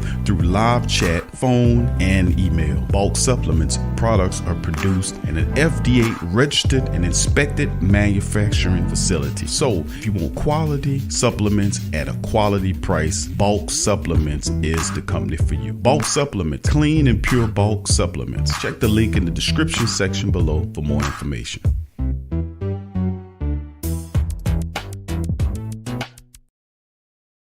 The WhoDatDaily.com. That's right, the WhoDatDaily.com. Your one-stop shop for everything New Orleans Saints, New Orleans Pelicans, LSU Tigers, even the top flight boxing news. So if you're a Who Dat and you're looking for a place to stay up on your team, the WhoDatDaily.com is your site. The WhoDatDaily.com for the sport Who Dat in all of us.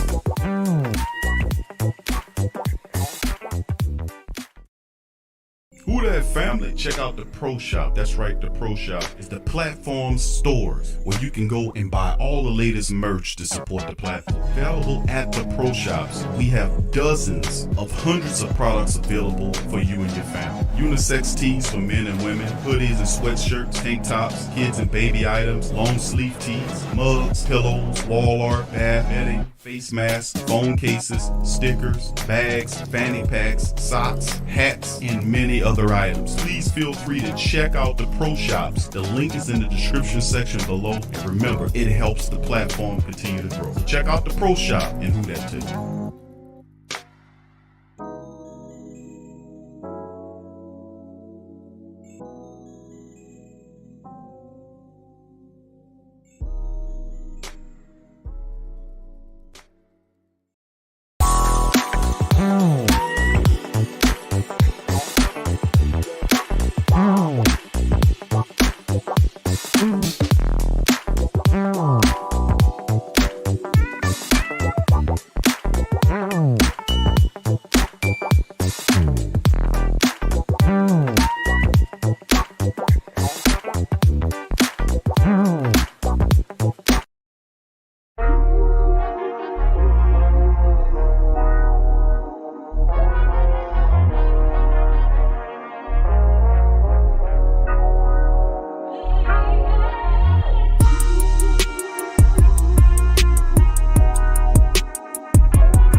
Family, thank y'all for joining us for the great think tank, the Sports Coma. We in the building.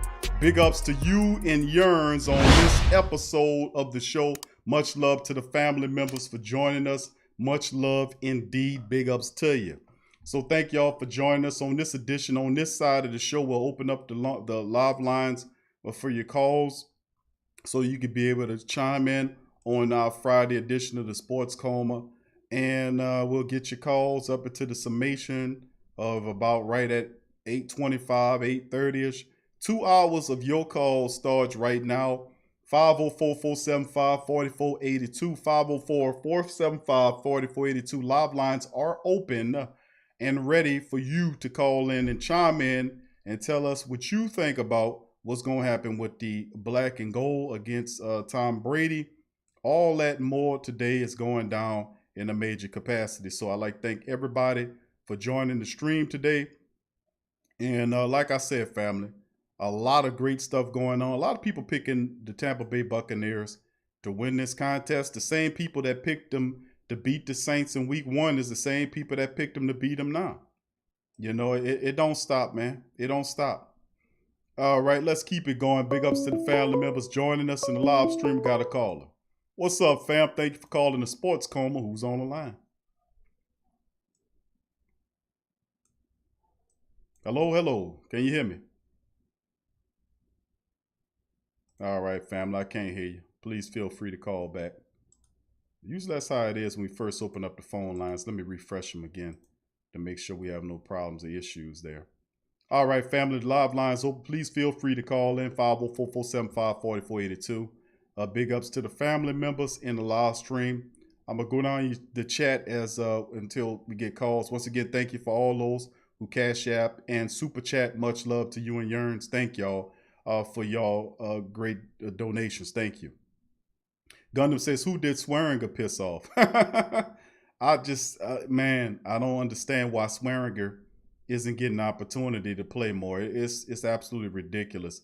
He should be getting more opportunities to play. When you see PJ Williams getting burnt and toasted, I mean, what team you know where you can see cornerbacks get sauteed, fricasseed, rotisserie, barbecued,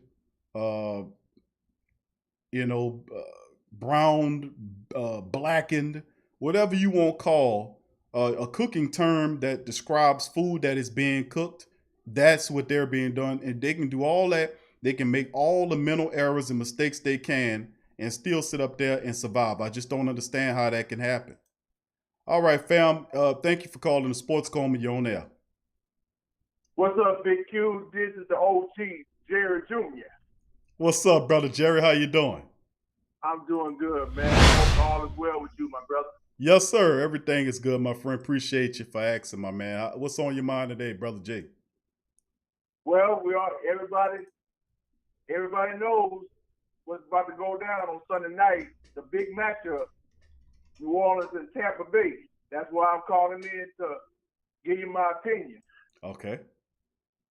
And first of all, shout out to everybody that's on the chat. I love each and every one of y'all. Who that to all of y'all out there. I love each and every one of y'all. Same to you, brother Jerry. Yep.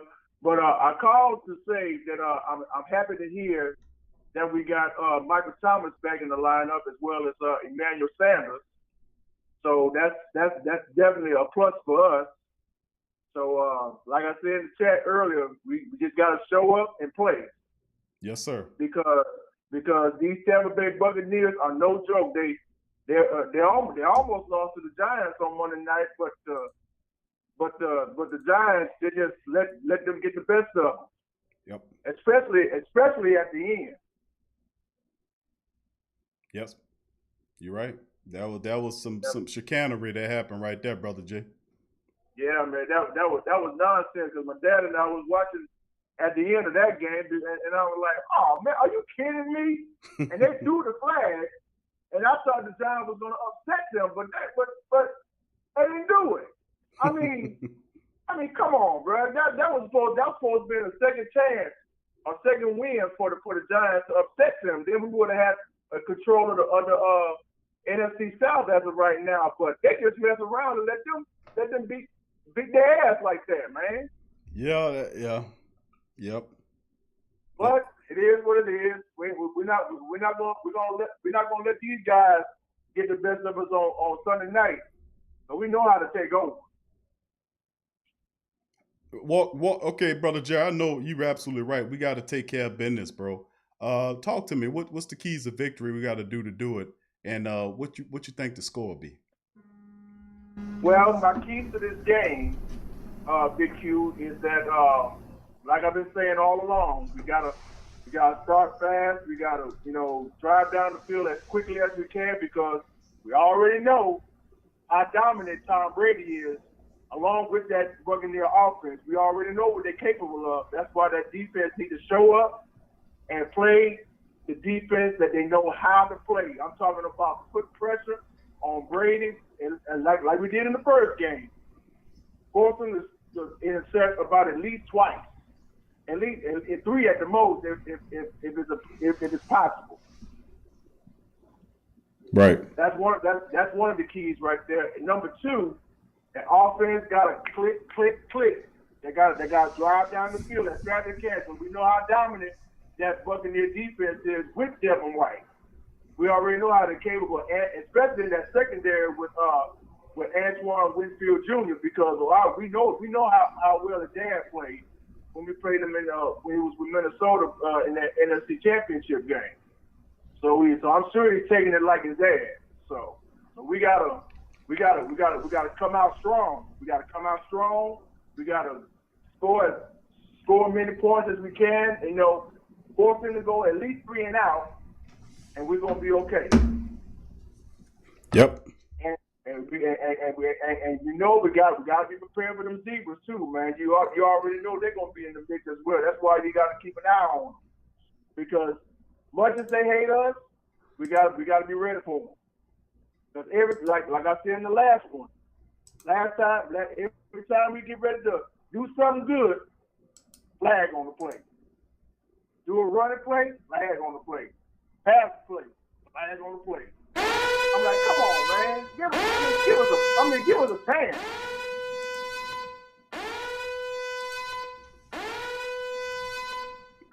Brother Jerry, you right. You right, absolutely right, man. I'm sounding the alarm as you telling, saying you gotta watch out for the zebras, bro. Yeah, I hear. Hey, I heard that sound. That's why I paused one time.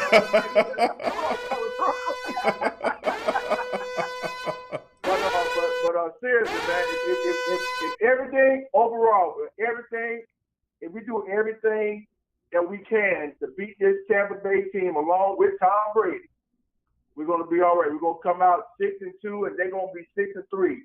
Like I said, we just gotta show up. And we can't, like I said, we can't fall on these guys because we got to step up. We're going to play our best football, run the football, and lead about like 30 times and tie that Buccaneers defense. We're going to be okay. Right. We got to. Brother Jay, that's how we got to do it, man. We can't go sideline to sideline. You're right. We got to mono this team. We got to power the ball down their throat. We got to show them that. We got to test that 70-yard. I think we can do that. We use the fullback, the tight end package. We play physical with this Tampa Bay Buccaneers team. That's not going there and dilly-dally and go sideline to sideline and dink and donk and all that. No, let's surprise them by running a power-hungry, mad bomber, power-hungry running attack and just run it down their throat and challenge them to stop us, and I think we'll get success there because those linebackers, man, they terrible. Yes, they are. Yes, they are. But I want to go ahead and give you my score prediction for Sunday Night Football. Okay. I got the Saints winning this game, 31-24. 31-24. I love it, brother. Jared says 31-24. Black and gold in the building. That's what I'm talking about. We're gonna be rocking in our, as you heard, we're gonna be rocking in our colorless jerseys. So that's right. Yeah, you know what I'm saying. Saints fans, get everything. Get your Saints gear ready. Get your brooms ready. Get everything ready because after Sunday night, the headline gonna read the Saints swept Tom Brady and the Bucs. That's right. That's what I'm talking about. Get the brooms ready. Get them ready. We're about to sweep their ass right out the door. Get it ready. All right, Brother Jared, thank you, man. As always, appreciate your great commentary and your great energy as well, my brother. Always, Big Q. You take care. You have a good weekend. And everybody out there in the chat, I love each and every one of y'all. Y'all have a great weekend. Let's get this win on Sunday. Thank you, Brother J. Peace. Take care. Brother J, man, one of the best of the Black and Gold Nation, man. It's one of the best. Thank you for contacting the Sports Coma. Who's on the line? It's me, Big Q. It's me, Neville. Neville, what's up, Neville? How you doing, brother? Oh, man, I'm just getting off, man, driving this truck, man. And who that to the family, too, man? Big ups to you, bro. Big ups to you. Glad everything going all right for you, Neville? Yeah, man. Good deal. With you crazy people down here. All right, what you think about the game, bro? How you think? What's the keys to victory, bro? How you think we need to do what we got to do to get this sweep on? Man, punch their ass right in the mouth. Yep. Straight up the middle. That's all they got to do. And then it's supposed to rain up there too. I was looking at. Yeah, I heard about that, bro. The weather report saying that it's supposed to be red. That is perfect run game weather there, bro. That's what I'm talking about. What the other dude name? They need to activate him, man. Keith Washington? Montgomery. Oh, you talking about the cornerback? Yeah, I ain't worrying about Montgomery. I'm talking about. Keith Washington. Yeah, bro. Yeah, I don't think they are, bro, and it's a shame. I wanted to see what the guy got going on, bro. But Peyton, man, for whatever reason, bro, they're not respecting his mind like that. They wouldn't got Ken Crawley to put on top of that, man, bro. That's absolutely bonkers, man. Yeah, man. I don't know why they let what his name, CD do. Man, the way don't put him back, let him play. Man, put that other boy on the bench, man. Yeah. They're not gonna do it, bro. They're in love with that guy, bro. I don't know what's going on. The tape footage. And he's a good dude. Marcus Williams is a good guy. I mean, he's good, but he just don't have the temperament to be the type of safety we need back there. He's a sorry tackler. He's a step or two late on plays, and he's not exhibiting the competence that I think a fourth year safety that been starting in the same system with the same people damn near over the last 4 years should look like. He looks like he in a system for the first year. He looks confused. He looks like he don't know where to be. I mean, it's just, and I'm saying this that maybe he could fix it on the back end, but they relying a lot on him, bro. You can't look past the film. It's like Marcus Williams is struggling out there, but now they say, okay, well, we got Quan Alexander now to cover the tight end, so we can have Jenkins to stay back there with him. If you need somebody to hold his hand, he shouldn't be back there. Thank you. That's what I'm talking about. He should learn how to tackle since high school, right? I would think, bro. I mean, he came in early this year saying, I got to tackle better. And I'm like, man, come on. The film ain't going to tell you no lie, man. If you stinking up on the film will tell you what they're looking at. They'll tell you their reaction and the fact that his body, and I pay attention to a body language. Body language will tell you a lot more than with somebody yelling out their mouth. I mean, you watching their body language, he's not exhibiting any confidence, and it seemed like he regressing to me, man. Hopefully with him getting that, I just don't understand how one player, Malcolm Jenkins, becomes a part of the secondary and they just drastically drop. I mean, we were used to be one of the top 10, 15 best red zone teams. I mean, we was one of the best reds, in the NFL. All of a sudden, we can't stop nobody in the red zone. We're allowing them to convert on third downs. I mean, we got to get our mind right. Yeah, man, we got to get our mind right quick. Not soon, but quick. Yeah. Hey, Big Q. Yes, sir. Hey, man, I was listening to you yesterday, man. You like you about to blow a gasket, huh? Every now and again, I get riled up, bro. You know how I am, bro. I'm passionate. So every now and then, I'll get riled up a little bit there, Neville. You know how it go, bro. Yeah, I know. I had my friend in the truck with me. Man, he said, man, like he act like he about to shoot somebody on the phone. Nah, man. Man, we do. Hey, bro, that's what it mean to be diehard black and gold to the core, baby. Let me tell you something. I was trying to tell him that, man. I said, that's what we act in New Orleans, man. That's right. That's how it is, bro. We're passionate about it. We real about it, bro. This 100% real deal Holyfield here, bro. This ain't no act. You know what I'm saying? This is what we giving. This is what it's about, bro. And we constantly got to stand and protect ours. Even when the team not doing it, the family base got to stand up to it, bro, because you see all of the injustices that happen to the team, whether it's inflicted upon the NFL using the referees or, it's just we got to constantly watch. We don't get face mask penalties. That's an easy call. Every referee said we don't get face mask calls. It was 2 weeks straight that we kept documenting the trend that our opponents were getting one penalty a game while we were getting multiple penalties. You mean to tell me the Panthers and the Chargers were playing that well where they only received one penalty? It was big time holding. I mean, the type of holding you see what a guy reach out with two hands and grab Cam Jordan's arm, the referee standing right there, don't throw the flag. It becomes hard for you, at times to notice that. That's why I call them out. And because they so underhanded and they try to do the Saints so dirty, So, I mean, we real about ours over here in the Great Saint Think Tank, bro.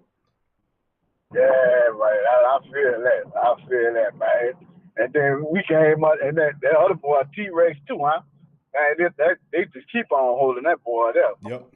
Yep. You're right, Neville. I mean, it's cold-blooded, bro, how the game go. That's why we always firing all, bro, and documenting it, bro. We keep documenting and saying when you see stuff, you don't be quiet about it, bro. You got to level up and expose that. You got to say it. You got to out that. You got to bring people attention to it, and then they'll see that the system ain't that stuff ain't not even close to where it's supposed to be. And then we can't be playing these close games because I know how the referees act, and they wait for situations like that so they can steal a game away from you and give it to the other team. That's why I said we can't play with these people like this. We got to be able to take them out and take them out and then eliminate them and the referees. Because remember, when you playing Tampa Bay, you're gonna be playing the referees because the referees want Tampa Bay in that Super Bowl. They want them in there. And anytime you take a pass interference call that was a blatant one, the referee threw the flag and they talked them up to pull the flag up and saying no penalty. That's the end. They don't convert. That's totally injustice. That's totally unjust, man. You know, and I don't understand where we at with our minds. Well, we not condemning these people for what they're doing and making up shit on the fly. You know, not calling the games according to how the games go. The majority of the time, you see that play, it's a flag. So you mean to tell me that time it ain't a flag? And then it's just witless, man. It's witless nonsense, man. That's why I always bash them. Yeah, and then we got to work that clock too, cool. Yes. We got to work that clock, keep that offense off that field, and just pound them. Keep on punching on them. Keep on punching on them. Keep on. Don't run no outside plays. Straight up the gut. Yep. Straight up the gut. Put some big backs in there, man. The other boy, they're playing on the kickoff team. I don't know why they don't just let him run the ball. Let him and Latavius run the ball and put a Kamara on the slot. Let him play that. And that'll open up everything because they'll worry about him. Take that linebacker out that middle, let him follow around Kamara and run straight up the middle all night. Yeah, you're right, bro. I mean, that's how I would do it, bro. You got a bunch. I mean, literally, bro, you got a bunch of running backs. That Saints have 4 active running backs for this game because they activated Ty Montgomery. That's 4 running backs. I mean, you got two what I call running back wide receivers in Kamara and Ty Montgomery. You got 2 north-south runners in Latavius Murray and Dwayne Washington. Why not give them guys some reps and let them pound that defense in the hamburger? They had those 3 guys, but let me tell you something. No defense wants to stop a Latavius Murray or Dwayne Washington with fresh dispositions running at your ass in the late in the third and into the fourth quarter. No defense wants to see Latavius Murray with a head full of steam barreling down on you.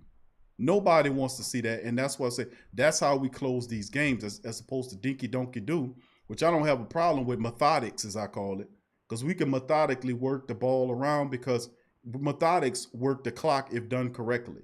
If you dinking and donking, a patient offense can keep a defense on the field for 4 and 5 minutes. But when you get to the play, when you're 3rd and 3rd and 2, you don't screen 2 yards back behind the line of scrimmage to get 1 yard. You don't do that. You put the fullback in with Latavius, and you give him the ball and let him convert that 3rd and 2, that 3rd and 3 into another batch of first downs, and then we keep going on. Yeah, like you say, Big Q. 2 rushes. 2 rushes. First down. 2 rushes. First down. That's the dance, bro. That's what I'll be sitting up there doing. 2 rushes. First down. That's what I'm saying, bro. It's easy, man. I had to make a dance in the song, bro, to try to reach him, bro. Ain't that sad? Yeah, I'm trying to tell you, man. Yeah, man. But I ain't throwing you up too much, Big Q. I ain't throwing you up too long, man. Yeah, man. And Sean Payton got to get his head out of his ass, man. No doubt, bro. He got to do better. He got to get his head right, man. When you say he's looking at film, I want to know what film he's looking at. And Neville, let me tell you something. I got him now because I played on that. I just covered him saying what he said about Shaq Barrett, about what he said about what Shaq Barrett could do. He can get out of trouble. He can do all this, that, and the third. And I read that 3 times so the family members can know that he knows that Shaq Barrett, and it's not only Shaq Barrett, but it's the other ones too, Lavonte Davis and Devin. All those dudes are the same type of linebackers. They all can move around and cover the field. So he knows the guy's skill set, and that wouldn't be smart for you to go and run them running back screens, wide receiver screens, and tight end screens. You can't do that against Tampa Bay's linebackers. They're too fast. They'll come at you and they'll stop you. So he knows. So we'll see if he stops that. My thing is he won't. And that's why I keep telling people out there, it's attached to egoism and arrogance. And that has no place in the game, a team-based sport. You telling them players out there, check your ego at the door. It's a team game. And what the hell you doing? You bringing your ego and your arrogance in here. And that has no place here, because ultimately, if you're trying to take these guys to the Super Bowl, you got to be flexible in your approach. And you know this team good at covering screens. You can't then turn around and run the screens until you demoralize them. And the way you demoralize them is by running the ball. And listen, it'll be a great game. If the Saints came out and they wasn't dinky-donky-do, they wasn't doing that. They wasn't doing methodics. They came out and they ran the ball heavily. And it surprised the Buccaneers to the point where they had to put their resources towards stopping the run. Then the Saints started moving the ball around, and when they adjust, and then when Tampa go back to covering up, then we hit them with the run again, and we cycling that back and forth, keeping them on edge all game long, and that's how you gonna get them. That's right. That's right. And then we should get them on that first quarter. Let us just pound the ball the first quarter. Pound. Especially if it's raining, man. It might be a low scoring game, Q. That's right. If that rain like that, might be a little field goal game. Could be, bro. You're right. What you think the score is going to be, Neville? What's your call on the score? Man, I'm going with either 20, probably about 2017 or something like that. I give them like that because it might be a low scoring game. Yeah, if it's raining like that, and it could be a low scoring game, depending on how it's raining. If it's raining early, is it drizzling, or is it raining heavy? Is this a soaked field? I mean, it depends on what kind of rain. I have to look at the weather report for the game. But if it's a rain after, a rain during the game or before the game, or it depends, on how that can look. But Neville, I thank you, bro, for calling me, bro, and dropping your knowledge and your support, my friend. Thank you. Hey, thank you, man. Who that to you? Who that to you too, bro, and be safe on that road, bro. Yeah, man, I know that's right.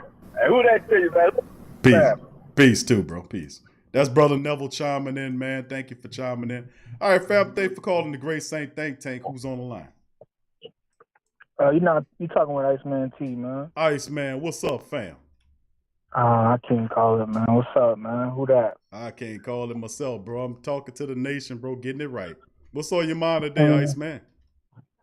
Oh, man. I basically got more of the same, man. I'm looking forward to the game. Just wanted to say, man, this game is actually on my birthday, so man. Okay, big ups to you. Happy who that birthday to the man. Iceman in the building. Yes, what sir. You making, bro? Iceman, 24, man. Ain't nothing but a young cat, man. I'm gonna make it 24, man. Still no, that's a gift from the Most High, bro. Every year, every birthday, bro. Trust me, it is. I know that's right. So big ups to the Iceman. Let's give the Iceman a happy who that birthday, family.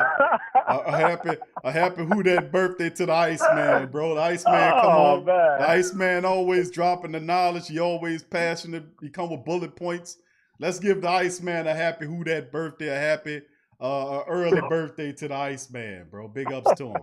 Go ahead, Iceman. I just had to get the Great Saint Think Tank to give you some love, bro. Man, I appreciate it, y'all.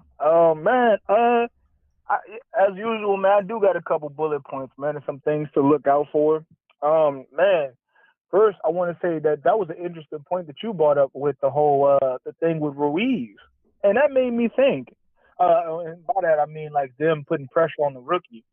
And that made me think, why don't the Saints ever do anything like that? Why don't we like flip our pass rushers inside out, like sort of how the Vikings did, and sort of how like like how, or let Cam Jordan do that roaming thing. Like I forget what team did that. I think it was the Packers. Why don't they let anyone on our defensive line do those type of things? I think that would be a nice creative way to get Brady uncomfortable early, make him gun shy early, so that way, he's a little hesitant later in the game. Man, I want to see a lot. I'm expecting a lot from the secondary this game because I don't know what it is, but you stated it, Q. The Saints normally play down to the competition, but since it's the Buccaneers and everything that's transpired in the offseason and everything like that, I think they should be up to play this game. I really do. I don't know what's going on with Drew Brees, but that's a reflection of Sean Payton. Drew Brees being on the little injury list with the shoulder problem and stuff like that, that is a complete mirror of the play calling. I don't know what's going on with Sean Payton. I've been saying it. I know Swade came in here with the trust the Payton thing. But this dude doesn't give me a reason to trust him. Because every time I look up, he's doing something boneheaded. Whether it's, going at media members, going at, saying the family members, blocking people on Twitter. It's too much ego going on. And I said this on the last live, man.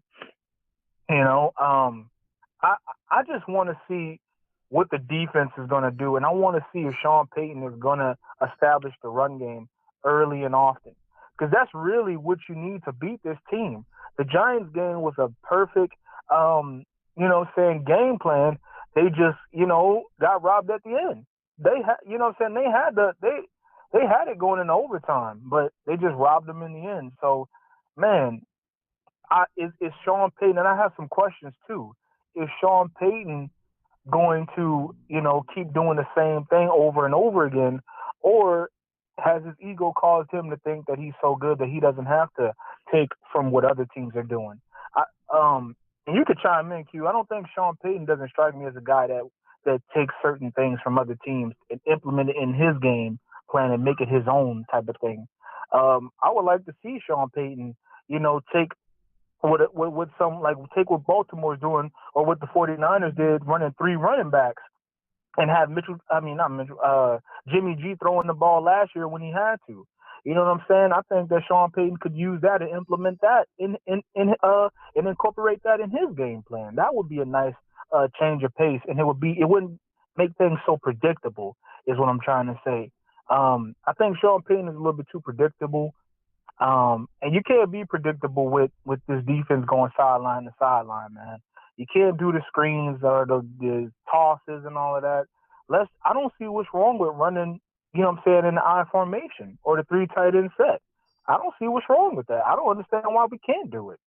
Hell, we got all these tight ends. Let's start running the ball more. Let's be more effective with it, and the key is to stick to it.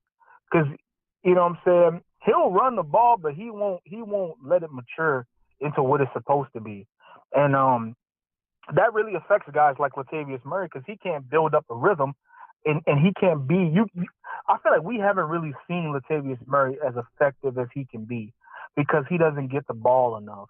And that's really a shame. That's a shame. Because this guy could be so much more in the Saints offense if Sean would just give him a chance, So I'm looking forward to seeing him running the ball. I want to see what the defense does. One of the people I'm looking at is Cam Jordan. I want to see how Alex Anzalone responds to now that the Saints brought in Alexander. I want to see if that makes him lights a fire under him to play better and to do better, because, maybe that's what he needed. Maybe he needed somebody to come behind him. I think it's a little too late. I'm in the party of people that think that Alex Anzalone is getting up out of here. But maybe, whatever moments we have left with him, maybe that'll light a fire under him to make him play even better, knowing that he has some competition at this position. Speaking of competition, man, I really enjoyed the little, what's it called? The Family Dollar Quartet, Dollar Tree Quartet. The Dollar Tree Man, Quartet. Q, I went back and watched that. I had a laugh. Oh, man. It was phenomenal, man. Patrick Robinson, man. Patrick Robinson. Doing all he was the alto or whatever you want to call it. He was I couldn't believe it. He's going off, man. Man, it was going. I thought it was the Temptations or something, man. I didn't know what was going on. I wasn't used to it, Q. But man, that's what I'm looking forward to in this game, man. I want to see, is this secondary going to get on track with who we think they can be? I'm looking at how Drew Brees plays, not because I think that he can play, just because I want to see what Sean Payton does. You know what I'm saying? Your quarterback is ailing some sort of discomfort in his throwing shoulder. Are you going to keep forcing the ball, in the outside dome where the weather may be where the weather may be a problem, are you gonna, force the pass? And this is another thing that I wrote down in my notes to look at. Michael Thomas and Sanders are back playing, correct? Yes. Okay.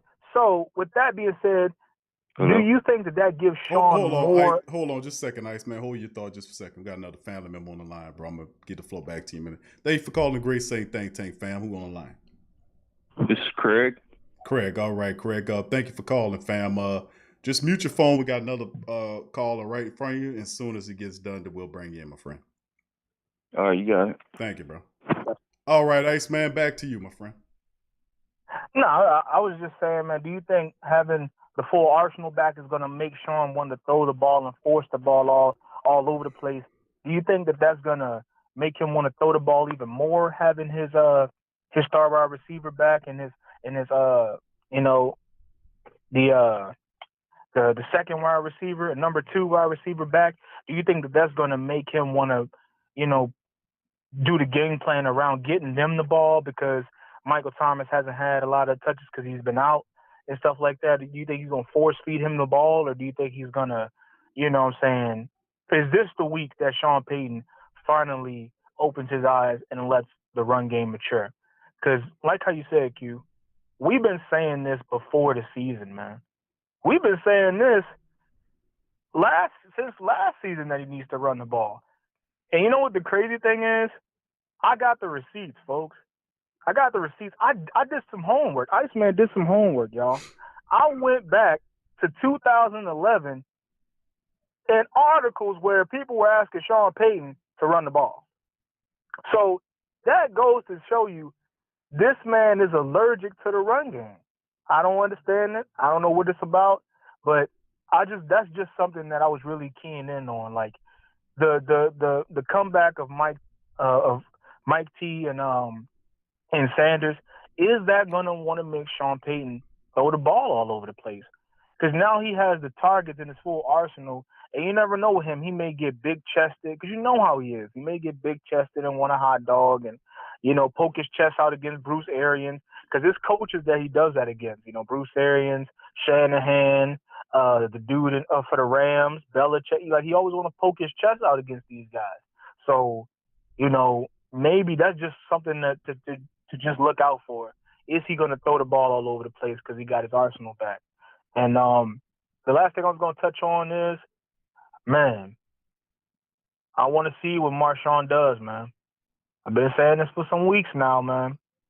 And I know I may be in the few people that's looking at this dude. I don't know if it's a lot of people looking at this dude, but he played better last week. I'm expecting him to build on that performance.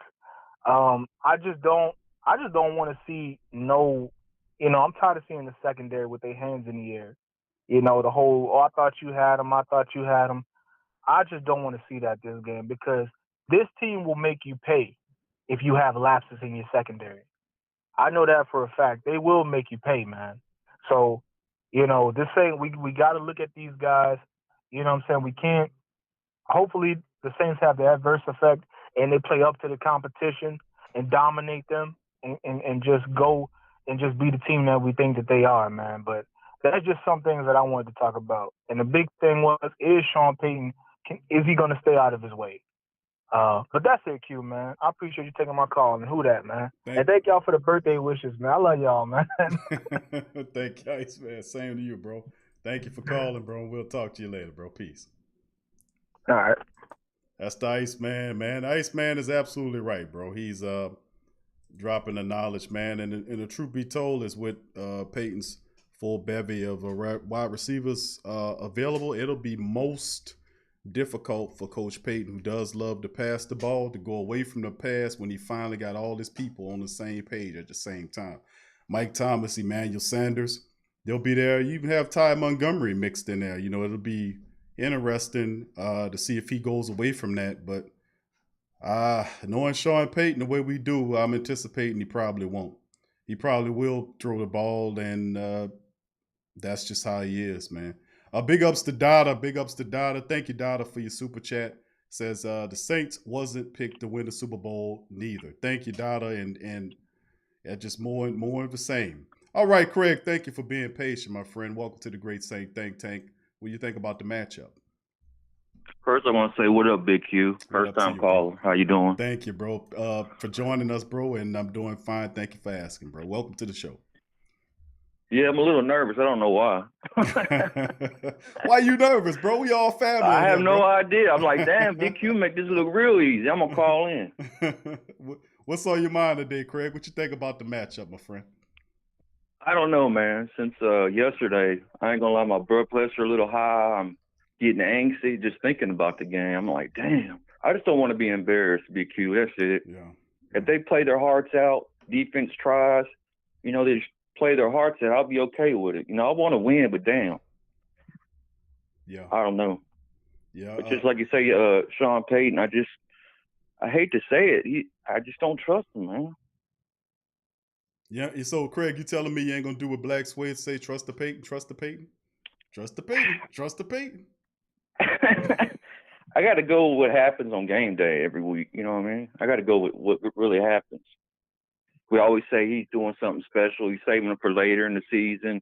He might be doing this. He got something up his sleeve. But what happens? It don't happen. He just throws. I don't know. I would love it if he ran the ball and stuck with it. I don't care if we lose like that if he ran it like 45 times. Yeah, that's the thing, isn't it? Yeah. It's the insanity of it. It's like, okay, if you would just run the ball and, then you can have the running attack. It's almost like it's an insult to run the ball and he's forced to. And that's a shame because he ran the ball in the Super Bowl, yeah, and I told people that's because of Tom Benson. Tom Benson would never let him get away with that. Tom Benson was a guy that was here, and Tom Benson would challenge him on his game plans. He would. Sean, why are you not running the ball, Sean? I mean, because Tom was the alpha dog. When Tom passed away, God rest his soul, Sean Payton became the alpha dog. Nobody challenges him. The echelon doesn't care as long as they get money. And the coaches underneath him dare not challenge him, even the medical staff. And I've documented that on this show. When people would not even, they don't even talk about that. How, what happened with Kamara and how he played him last year. And then he comes out and reveals all of the stuff that we knew. I'm like, hold on, man. You mean to tell me that guy knew all that? And that dude talking about he 50% or whatever it was. He was out there hobbling around on one leg. And you had Latavia, a healthy 100% Latavia. And that's why, people say trust the Payton and they don't know about all that. Better yet, most of them don't want to know about it. And that's the problem. How you making asinine judgments about the coach and you don't want to accept all the information? Get all this smoke in there and then let's see what you think about it. But Craig, let me ask you this, bro. Why you feeling antsy, bro? You don't think Coach Payton's going to do what's necessary to do? You think we'll have a similar outing as the last three matchups? You think is that what's going on there? Well, honestly, it's the defense. We took 2 steps back from last year. Right. I'd be happy just to have that defense. Remember last year we went on that 5-6 game stretch where we was playing like top 5 defense. Yeah. Right. Honestly that's what got me a little. And maybe Drew's inability to throw it down the field. I know he can a little bit, but I don't know. We can win it. So, Craig, you say you're more a little fidgety about the defense. You think we can't stop the pass. I know that they're going to start playing them 2 safety sides. You got to do that. I mean, you got to play 2 safety side because that eliminates to a degree it should. If you got 2 safety side, there shouldn't be no deep balls like what we've seen over the last several weeks or so. We should be able to keep everything in front of us. And then, as I say, rally to the football, hold the guy up and strip it out of there. That's what we was doing last year. We were actually getting turnovers last year, sacks and turnovers and extra opportunities for the offense. We haven't seen that much, so the offense has to make most of its possessions count. And the fact that we are not making our possessions count is we converting. We instead of driving and turning 3rd and shorts into first downs, we are getting field goals out of the blasted thing as opposed to touchdowns, and that's why we so close in these games. It just we can't keep this trend going. All right. So let me ask you, Craig. Give me some keys to victory you think the Saints have to do, in your opinion, either offensive, defensively, that to get this game under control for a win, and then of course give me a score on top after you break that down. Honestly, I think Sean Payton's going to be the key to this because he's easily duped by other coaches. He gets sucked in, like the Green Bay game. Yep. They sucked his ass in. Yep. Started throwing. I'm like, really, dude? I saw that coming. Yep. You're 100% right, Craig. They bait him, bro. They bait him, and he go right in there. Gruden did that, and then he just went right into the trap. Yep. So you said it's up to him. So it's up to Payton, honestly. And the defense, they got it in them to do it. They got the skills to do it. So if they just put it all on the field, and Payton just plays smart, man. Just play smart. A win. We want the win, bro. We don't care how you win. But yeah, I don't even know the score or what I could pick. Think it'll be a close one. If you kind of feeling a little anxiety about it, probably gonna be a close game. Yeah, 3-2 points, something like that. If we win or if we lose, it'd be that. Wouldn't be surprised either, Craig, if it's a 3-point win and less than 7. Some people told me it's going to be between 3 to 7 point win. It's not going to be an explode. I would be really happy if we can blow this team out. Shut them down. I would love that. That'll set the whole season ablaze, wouldn't that? Wouldn't that turn everything upside down?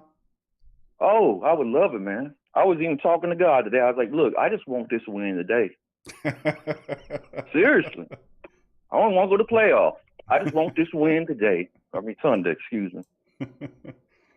Yeah, well, I hope the Most High hear you there, Craig, and grant us a blistering victory over the Tampa Bay, because everybody is drinking the Kool-Aid on the Tampa Bay Buccaneers. He's never been swept before there, Craig, but they say that, but there's never been a team in NFL history to take its team and play in the Super Bowl in its own city.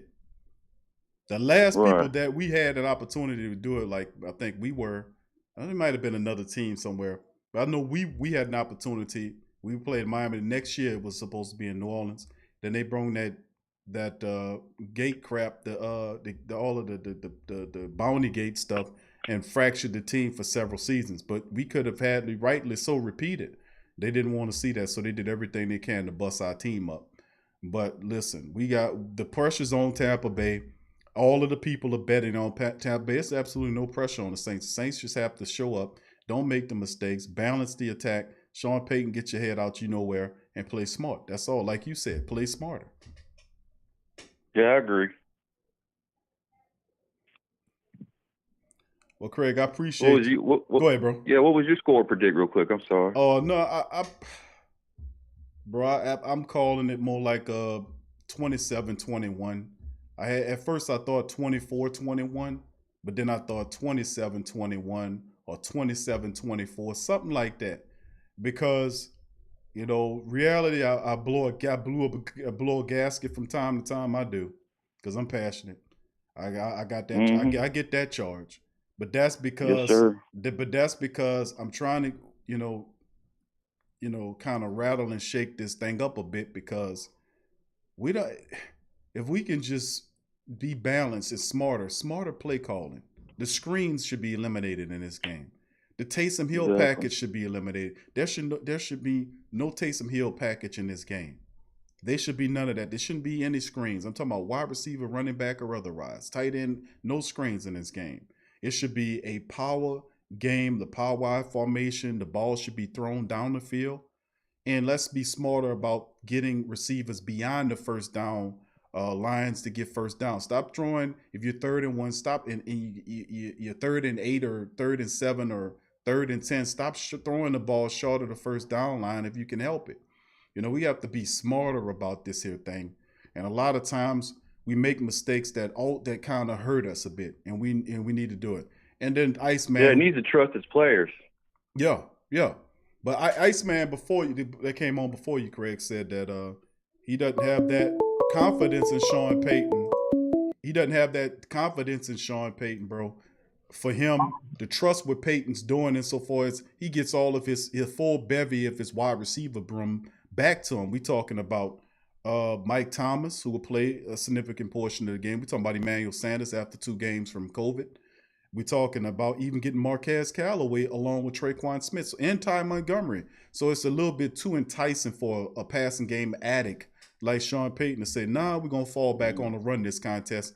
And then, what have you. It brings that. That's why I'm sinking this game as like a 27-24 victory for the Saints or a 27-21 or something like that. But if we can blow this team out, like if we can beat them 35-17 or 35-20 or something like that, that'll set the whole season right. That'll give the boost of confidence that the defense, everybody need moving forward against the 40-winers. They're decimated with injuries.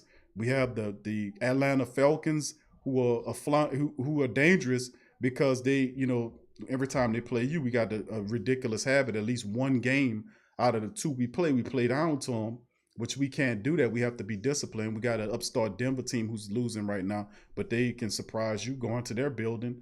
Later on, Kansas City. So we have more sub 500 teams than 500 teams, and if we could set the score right this one, I think, man, we could kind of turn the season around insofar as gaining confidence and kind of mimicking offense we so traditionally and customarily love to see from our Saints offense. Yeah.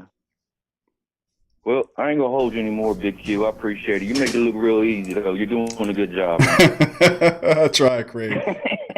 Thank you, buddy. All right, take care, bro. You too, bro. Appreciate the call. That's Craig, man. Appreciate Craig dropping by, man. Much love to you, Craig. Thank you for your call, bro. All right. Thank you for calling the Great Saint Think Tank, fam. Who's on the line? Hey, who you Big Q, this Cedric? What up, Ced? How you doing, bro? I'm doing good. Can you hear me? Yes, sir. I can hear you just fine, bro. How you doing today? I'm doing good. I'm feeling a little antsy about this game Sunday. Bro, break it down, bro. Craig just called, bro, and Craig was saying the same thing, bro. He's feeling a little dread, bro. He's feeling a little dread here. Because I feel like that we're going to go out there on defense and underperform like they always do.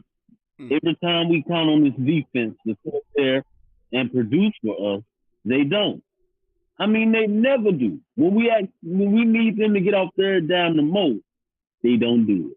When we need them to get off, make a play, they don't do it. And I think Tom Brady has figured out the Saints defense. I honestly think he has since week 1. I know he only plays one time, but if you look at it, when Tom Brady plays New Orleans, he beats us.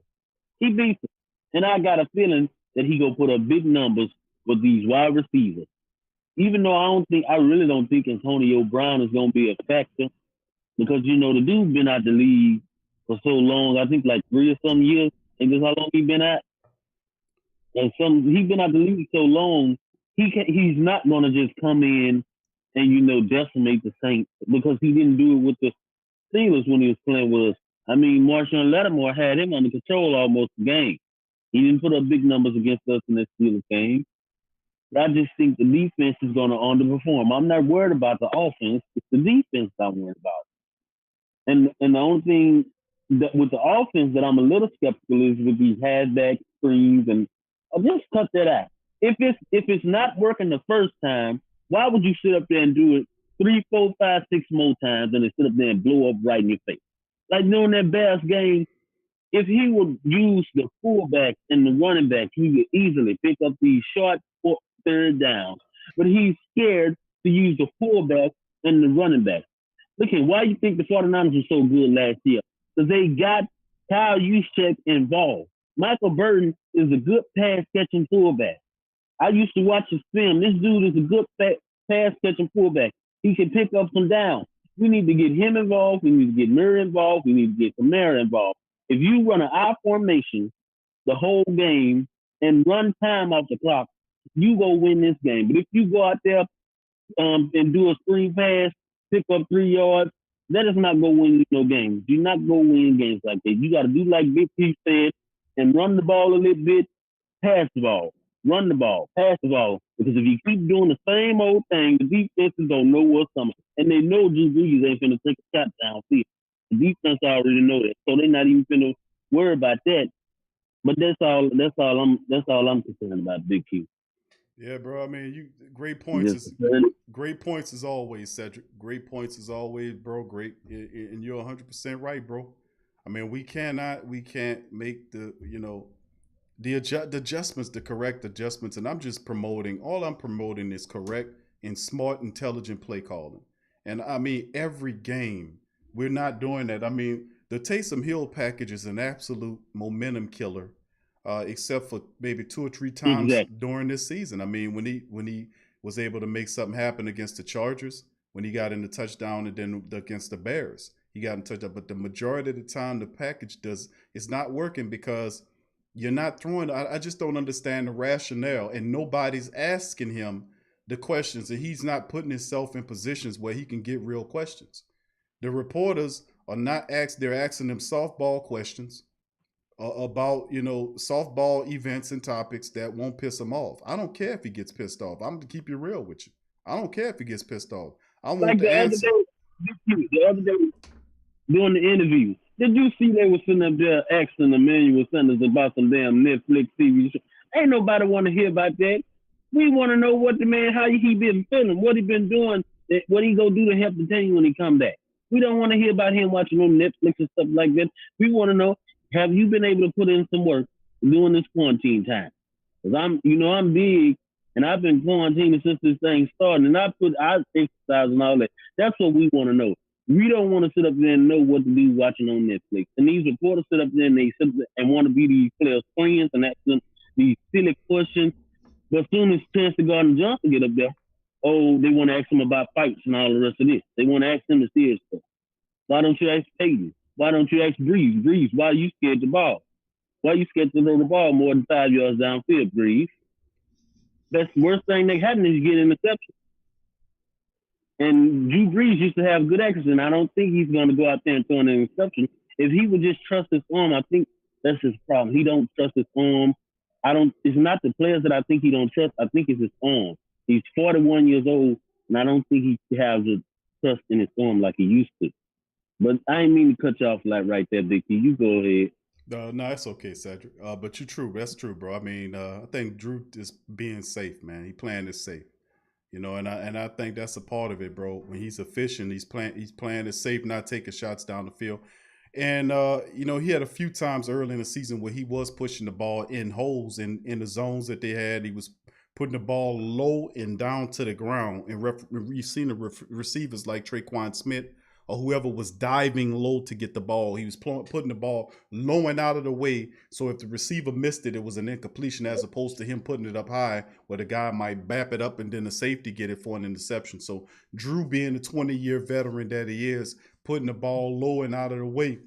And, and the thing about it too is like, I didn't want, and I said this earlier during the season. I did not want to see Drew Brees be the number one guy to, in terms of carrying the team on his back.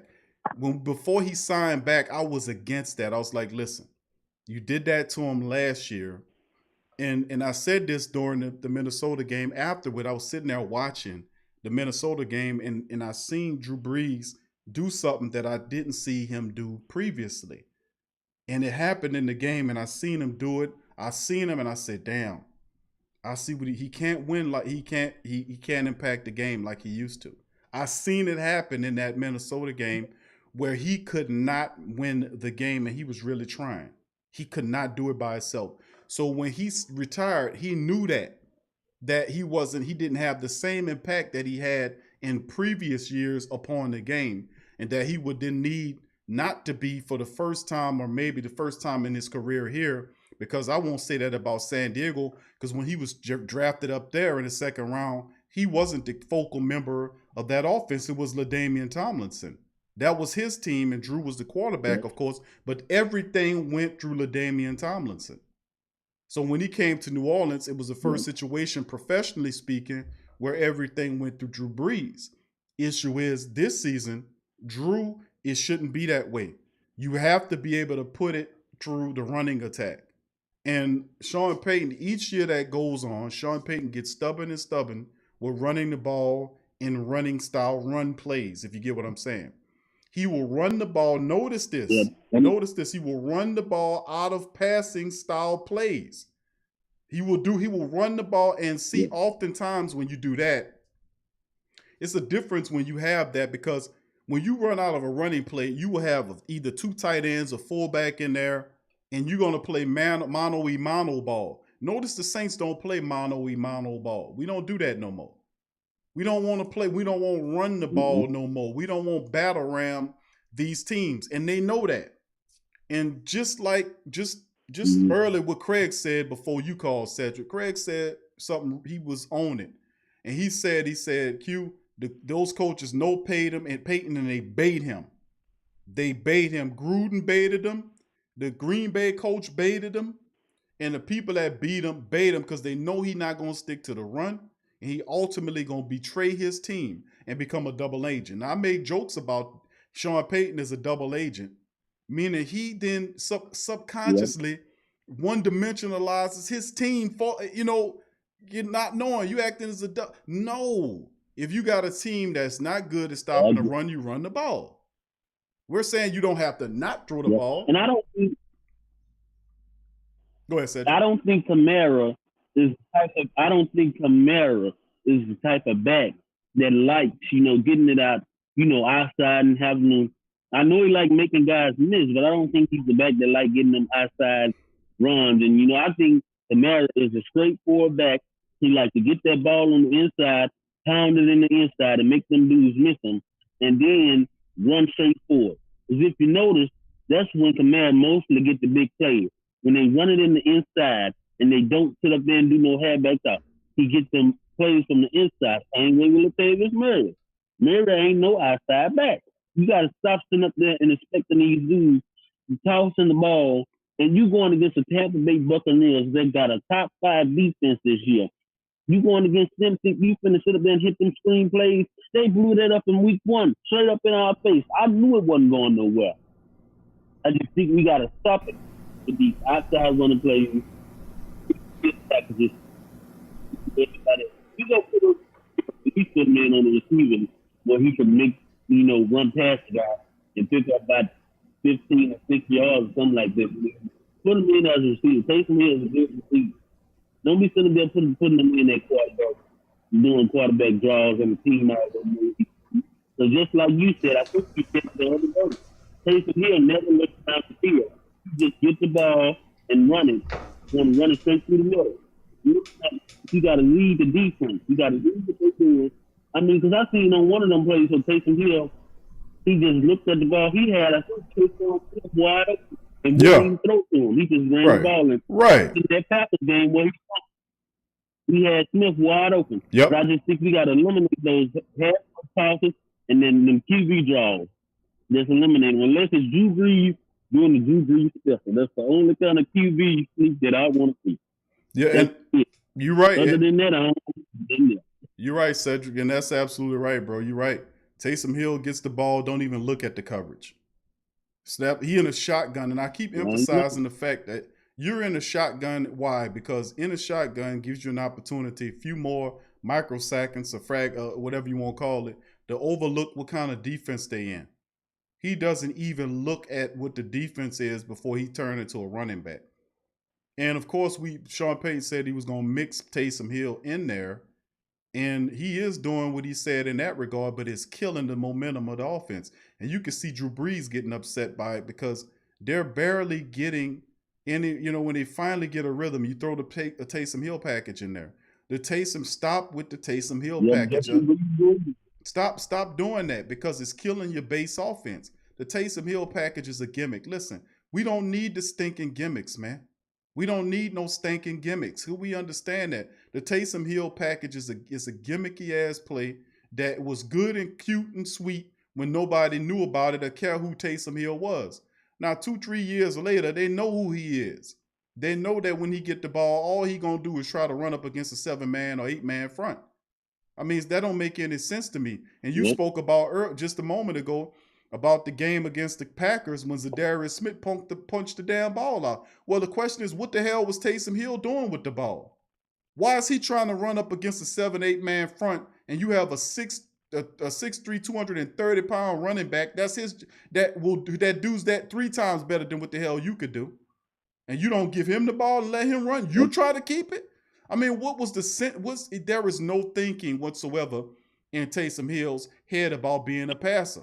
That's why I'm saying he's not a quarterback. He doesn't, and it's showing you. All of his packages, and he said, "Look, that's Sean Payton forcing him to pass." No, it ain't. He getting in the shotgun. Shotgun gives you an opportunity to overlook the defense to see what they're doing, and then you can make a throw.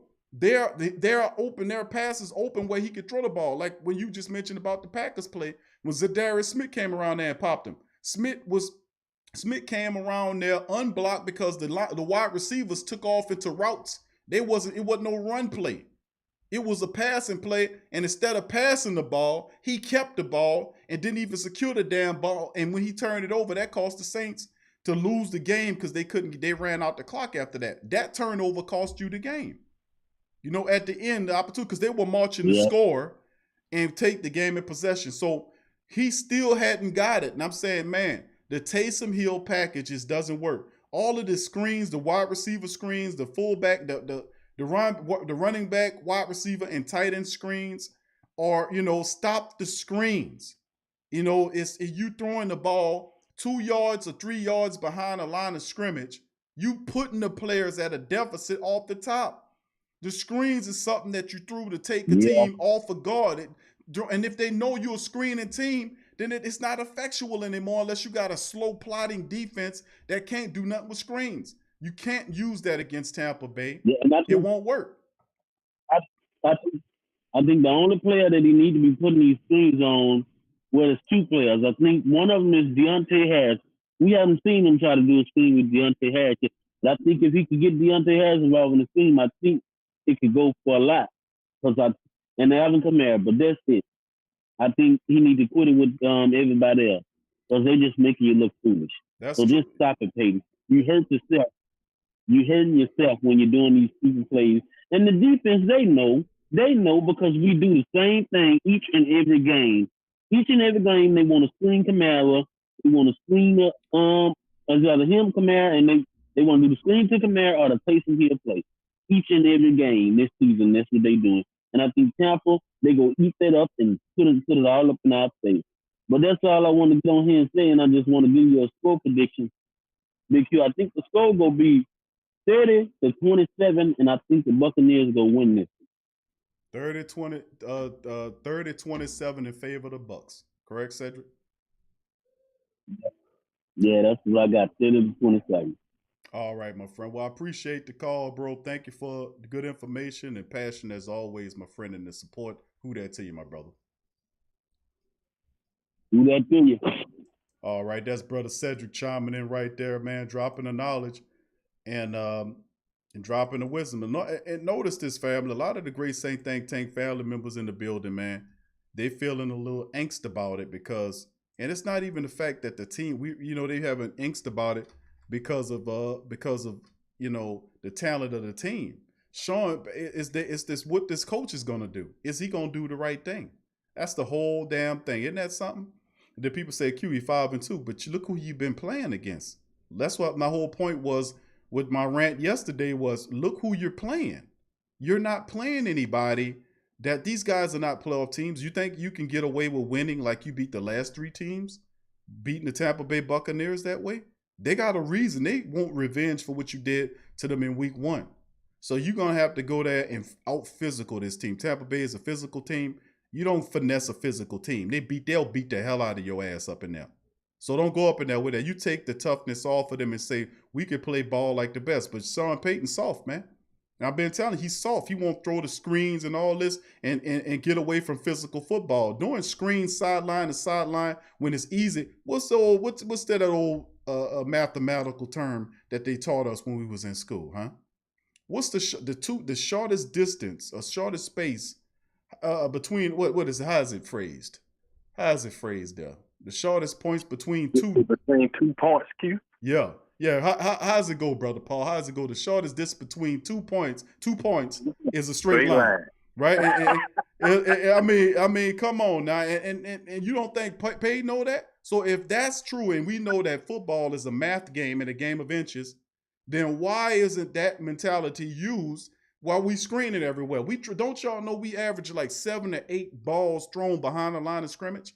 Does that make any sense to be throwing the screen that much when you have heavy-handed running backs that running the ball at 4.5 yards per carry? Why aren't we taking those 7 and 8 extra screen game plays and directly going north to south in the rushing attack? I just don't understand why we're doing this screen stuff so much. And then you're doing against teams who you know are that can stop it. You think they too stupid? They're not gonna know that you're doing that? And then it's the screen. What's really spinning my head around is the screen game that he keeps doing it, that get minimal success. Now he'll throw it to Kamara, and Kamara will take off and get a 40-yard run on it. And or like Cedric was saying about Deontay Harris, he'll get 6 or 7, 8, 10 yards on it. But that's far and few in between on them screen plays. We're not gashing them for big chunks of yardage to be using it that much. I mean, seriously. And when we get to the point where we become physical again, and listen, if you want to finesse them some games, finesse them. But if you want to power run them some games, power run them. But let's be a balanced team that do that. We a soft finesse club that don't want no sport. That's what it come down to. We don't want to run the ball. We just want to sit up here and screen and Taysom Hill and gadget your ass to death. And gadget plays, that's a small part of the offense. When did we turn into a gadget style offense? I don't understand that. Brother Paul, welcome to the show, bro. Oh, I'm just enjoying the Q. Like I said, I believe Tampa Bay gonna win this game. But you know what, Q? Like I said, we've been saying it all season long, even for the past 3 years. Big Q.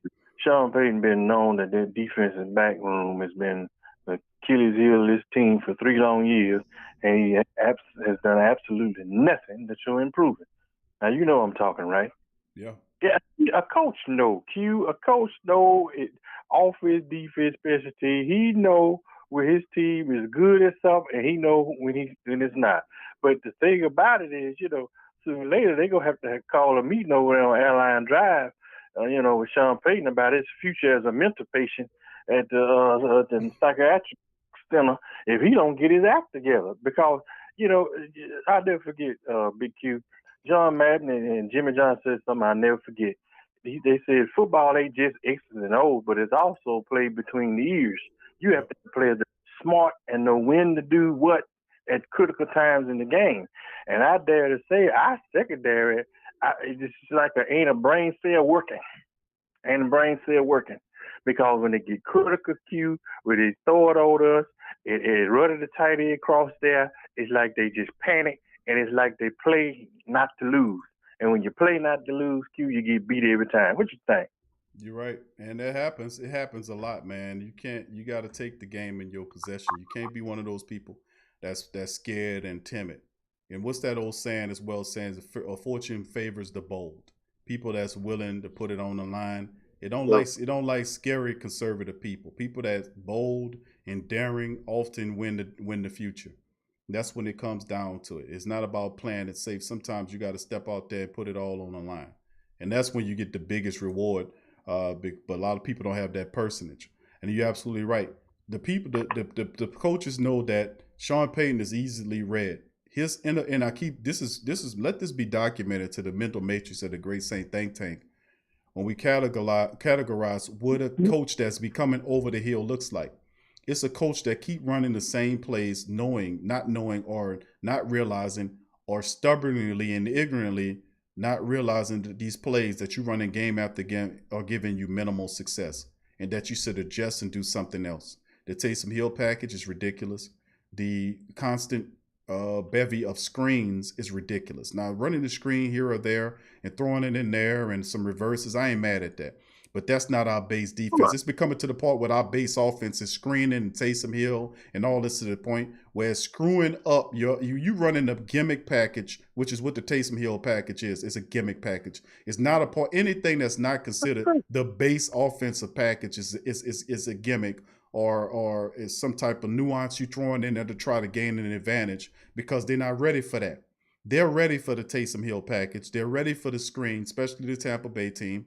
They can read, they can play the screens really well because the core of their defense is 3 hungry young linebackers that all can cover and run and converge on the ball. They're all fantastic, athletic, and intelligent. They're the strength of that defense. So if you're trying to screen them, you're not going to have the type of success you think you're going to have. The Taysom Hill package, unless you're going to allow Taysom to throw half the times that you run the package, if they run in the package, let's say conservatively 7 times a game, you would have to at least have him to throw at least 3 times a game. But I know that I can tell you off top, Brother Paul, there ain't at least 5 packages of passing packages that Taysom Hill know to throw the ball out of. I promise you that. That's why he's running it as much. But it don't make no sense, Big Q, because you know what?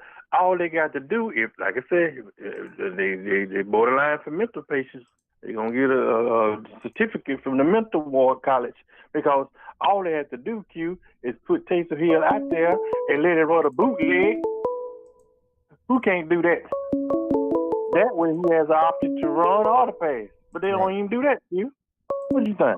Yeah, it's a part of it. It's a part of making the adjustments, Brother Paul, necessarily, and noticing it. And he has to be able to do that. He got to be able to mix it up to the point where, listen, whether he running, like somebody mentioned Alvin Kamara, right? Throwing the ball to Alvin Kamara, and then Kamara act like he's going to run, and then he stops and then throws the ball down the field to a streaking Emmanuel Sanders for a touchdown. That is beautiful. I would love to see more of that and have Deontay or the same package, but with Deontay Harris. Deontay Harris is out on the line, and then it's a running play, it's a toss play to Alvin Kamara. He runs, the defense converges on him, and then Deontay Harris takes off downfield. Kamara finds it for a deep touchdown. Something like that. I mean, that let's push the ball down the field and not so much behind the line of scrimmage. Let's stop doing that so much. Stop throwing it 7 to 8 times behind the line of scrimmage because you're throwing a screen. And I'm say it again because people need to understand from a yard standpoint what they're doing.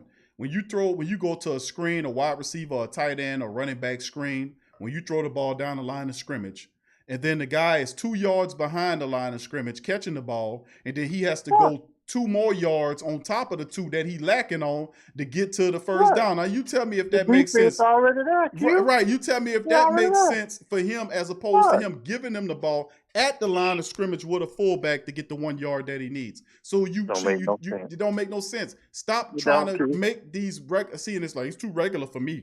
I can't eat the chicken without putting the hot sauce on and all that. And that's just fine. But sometimes you ain't gonna have the hot sauce. You're gonna have to eat the chicken straight up. So I mean, and if you got high blood pressure, Q, you don't need no hot sauce. No, you don't even need that chicken. You got high blood, so you better be eating on some veggies or something. But you're gonna be feeling the pain. It's gonna be a stroke. All right. But all I'm saying at the end is what we need to do as a team. We need to focus on that, man. And that's the bottom line. We got to be less predictable, man. And we are too damn predictable with the Taysom Hill packages. That's why a lot of the family members feeling a little angst in their soul. Because they understanding that that we can't beat this team. They ain't gonna fall for none of it, Q. They ain't gonna fall for none of the shenanigans. We know it, but Sean Payton sitting there, we got this. Don't worry about it. Okay. It's insane, man. It really is, man. We have to be smarter play calling this call. It's got to be. Yeah. I think you had another call, Q. Say again, Brother Paul. I think I heard somebody ringing in. They must have left. Yeah, I don't know who it was, but yeah, they hold up. We got. Okay. Yeah, they well, like I said, we can't. And even with weird luck, hey, it's raining. It's supposed to be. It's supposed to be what, like 50-60% rain there in Tampa Bay. We can't count on him with the kids, cause he liable to go out there and miss at least 2. You got to put him in closer. He can't be trying no 55 yard in that field wet and soggy and all that. No, that ain't gonna work for him. And Morstead turn the laces away. That would help too. See, like I said, Q, it's too many mental breakdowns of guys that have been there so long, Q, that the key players always doing blockheaded things and mess up. You can't keep doing that. How you go school somebody else, mentor somebody else, and you the one out there always breaking down? That's not gonna work. You're right. And we have to figure a way. And like I said, start with the head coach, because that's where it all comes from. And that's why the angst is, okay, we can run the ball. We average 120 yards a game, which is good. Don't get me wrong. I'm happy for the 120, but I'm saying that's standard. The rushing attack has to be primary way the Saints move the ball. I've been saying that. The primary mode of transportation for the Saints moving the ball is the rushing game. It shouldn't be Drew Brees. Drew Brees is 41 years old. He was on the injury list because he's throwing the ball too much, and I keep saying it. Right now you have 4 active running backs. You need to use at least 2 or 3 of them to run the ball. We need to become more physical. We need to become more physical, and I keep saying that. We need to become more physical in running the football. We got to.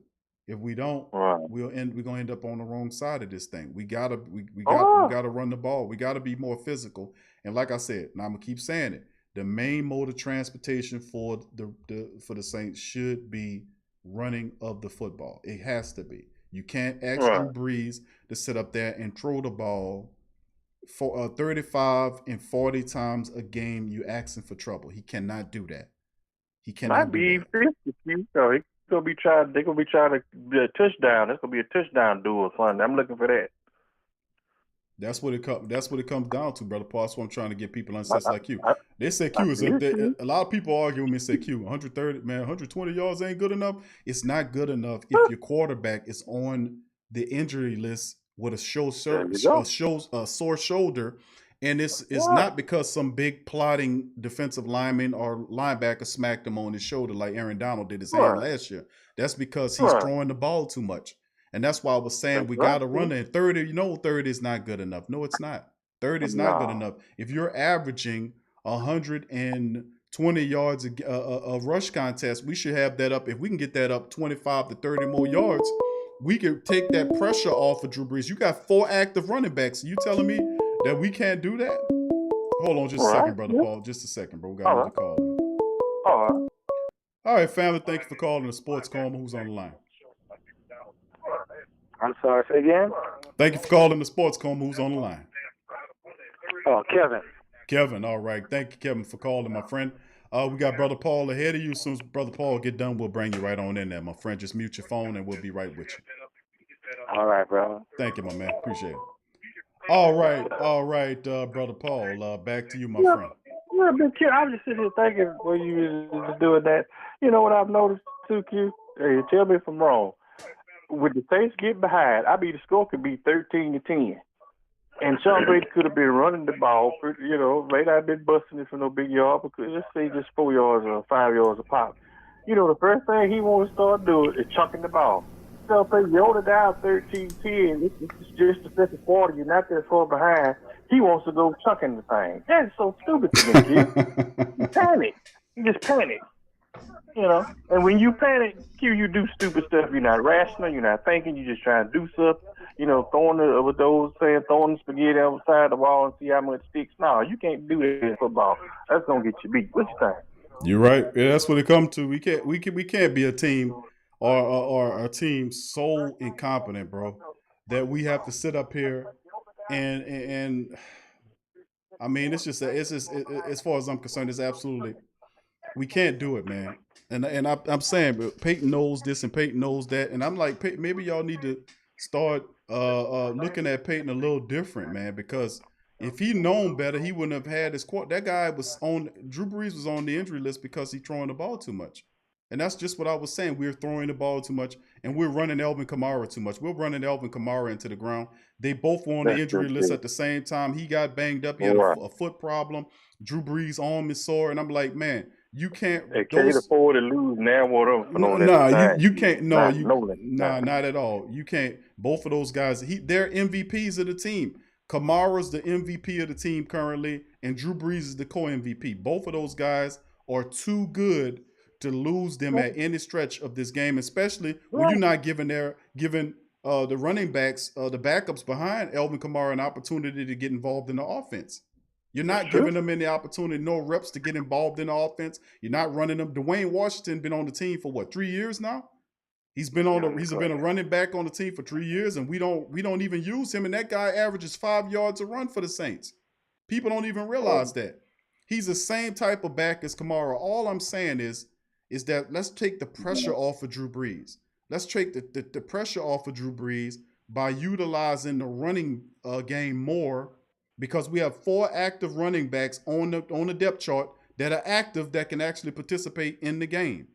And we have to make smarter plays, which is stopping the Taysom Hill package. I vote that we abolish, destroy, eradicate the Taysom Hill package unless they reintroduce it with half the plays or passing plays, not all run. It is absolutely ridiculous to have Taysom Hill running the ball every play. There is no versatility in that.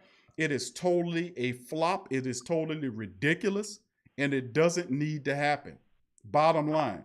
So, I mean, that's just my take on it. Smarter play is what's needed here. We need smarter play, because you will not, and I say it, I'm going to say it again to the rest of the Great Saint Think Tank, you will not beat the Tampa Bay Buccaneers in their building by the way you beat the last 3 teams that you played. You will not beat them that way.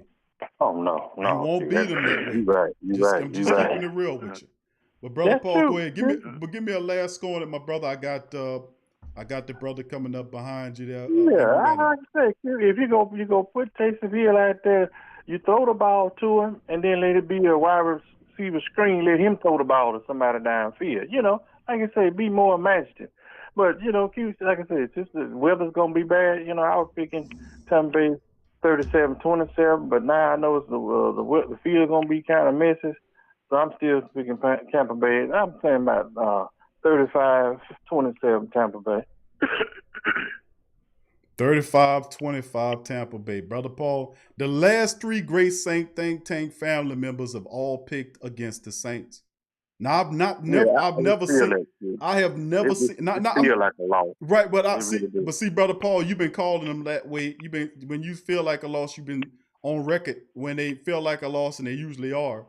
But that's been wrong so many times, It'd be nice to be, But see, that's the thing. I've not seen that before, because like Craig says, Craig and Cedric and you and Iceman, everybody that called tonight says Q, they dealing with some anxiety here. They saying, "Oh, Q, I got a little anxiety about this one here."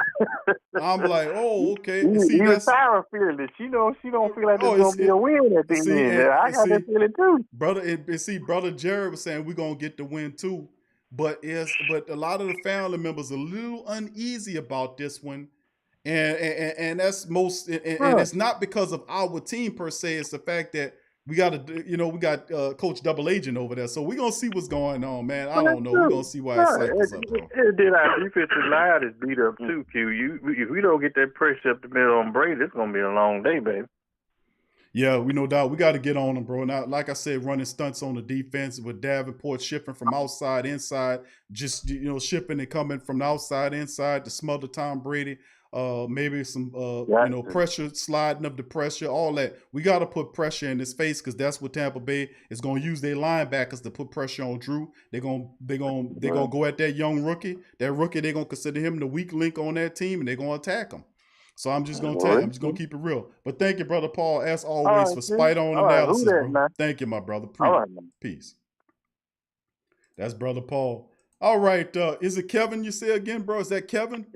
Brother Kevin, what's up, brother? How you doing, Q? How you doing, Kev? I'm all right, bro. Welcome to the show. It's my first time, man. I'm a first timer. All right. All the way out of South Carolina. All right. Good to have you on the show, brother Kevin. Thank you for being here. Yeah, the WhoDat Nation is all over the country and all outside the country. You're not kidding, bro. I mean, I tell you, we all over the place, bro. And we strong too, bro. We making them believers everywhere. We just got to keep doing what we're doing. But what's on your mind today, man, brother Kev? What you think goes on in this game, bro? What's your feeling on it? first of all, I think that we definitely, like you said, we need to establish a run game, but a very practical run game than some of the running game they've been doing. That Jason Hill thing, whenever he goes into that quarterback option, whatever, it just, I predict that it's a run. He rarely throws the ball. Sometimes you throw the ball, it'll throw the defense off and make them more honest to play back. But it's always the same old. Sean I think he's just stubborn, and that's not good to say he's a genius in offense. He's predictable, and I think that's what's been hurting us a lot. And if they go at it like they did last week, I agree with that too. They're going to wind up not prevailing. So they're going to have to be creative, but they're going to have to be consistently creative. Some plays they do, you see it one time, like giving the ball to the running back, he throws the ball. You may not see that again until next year somewhere. I'll be looking at the Saints games when they won the Super Bowl. Man, they won some of those plays, and they just got away from them, just like they didn't understand when Pierre Thomas was playing at the time. Peyton normally go with the hot hand. He just stopped giving the ball to Pierre when Pierre was doing fine. That was one of my favorite players, of course. Right. But the thing is, I'm saying, I don't understand the philosophy. The defense. I think that's the biggest problem. Hold on. I don't know why we still got. Brother Kev, hold on just a second. We got another caller just chimed in. Thank you for calling. My bad. Oh, that's brother No Saint. Is that brother No Saint on the line? Yeah. What's good, man? What's good with your brother Tyrese? I tell you what, bro. We got brother Kevin ahead of you, bro. Thank you for calling, by the way. And just mute your phone, my bro, and we'll get you in as soon as we can. For sure. Thank you, bro. All right, let's go back to you. Sorry about that, brother Kev. The floor is yours, my That's friend. okay. Yeah, one of the things I'm saying as far as defense is concerned, I don't know why we still have the young man Marcus Williams playing that particular position, because he's never around the ball. The tackling is not as well. I don't think he's not as bright. We really miss somebody like a Sharper who had that position locked down, who would make his presence felt. And we got to be physical. We need to find somebody that's going to step up like that, because he hasn't been doing it. I think that's going to hurt us. And plus, what they got this, what's his name, my man Brown coming in for them. He's going to try to exploit that. So I hope we can get physical and we can be smart. Now, whether we do or not, because don't seem like the defensive coordinator has an answer for it. There's no real strategy. Your take on that? Hey, Kevin, you right as rainwater, bro. The Great Say think tank really intelligent, man. We seeing the same thing, my friend. We seeing it with all the discretion. And the issue a lot of times, bro, we seeing is the we knew Antonio Brown was going to be there. We knew that for a while. We knew he was going to be active. He's going to be activated just for the Saints, and the Saints could have. And I don't want to seem like it's that I'm calling them out for all the wrongs and not the rights, because I say, listen, they got this right, they're doing this right. We do that, but it's like but it's a lot of discrepancies for a team with Super Bowl aspirations, as what we have. And I'm like, the move to get Quan Alexander should have been done earlier so that he would be available for this game. That's what Tampa Bay did. Tampa Bay, soon as that guy was eligible to return, they got him under contract, signed him so he can be ready to go for this game. And I'm just spotlighting that, because these moves that we're making, we've been behind. Also, we should have signed another defensive back. When we got Quan Alexander, we know we're not gonna keep Alex Anzalone in any long-term capacity. We should have packaged Alex Anzalone and shipped him, and with a pick, and maybe we could have got another young cornerback that we could have brought in here, so we have some flexibility when something goes awry. If Chauncey Gardner-Johnson get it handed to him, or cornerback gets hurt, we got to put Patrick Robertson out there, or Justin Hardy is considered a defensive back, by the way. With him going down, that brings Ken Crawley into the active, and I'm thinking it's so bad. Ken Crawley would absolutely get smoked, barbecued, fricasseed, blackened, rotisserie. Whatever you want to call it, man, that guy will get it handed to him, because he's totally fundamentally flawed. So is PJ Williams. And then, of course, you want to have that options just in case those guys get belligerent, like Chauncey Gardner-Johnson's getting ignorant and foolish with his things that he's been doing over the last several weeks. And then, of course, you want options just in case you have an injury that you don't have to rely on a Patrick Robertson or a P.J. Williams who can't cover his own bed.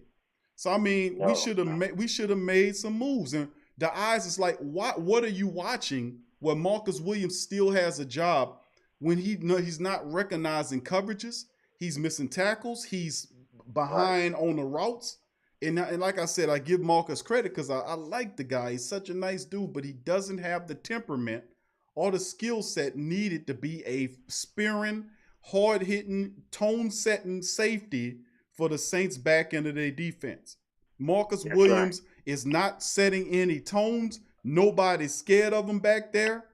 You know, and where is the mentality of the defense where you don't score on us? This is our field, and how dare you bring your ass in here? Think we're gonna do something? Where is that at?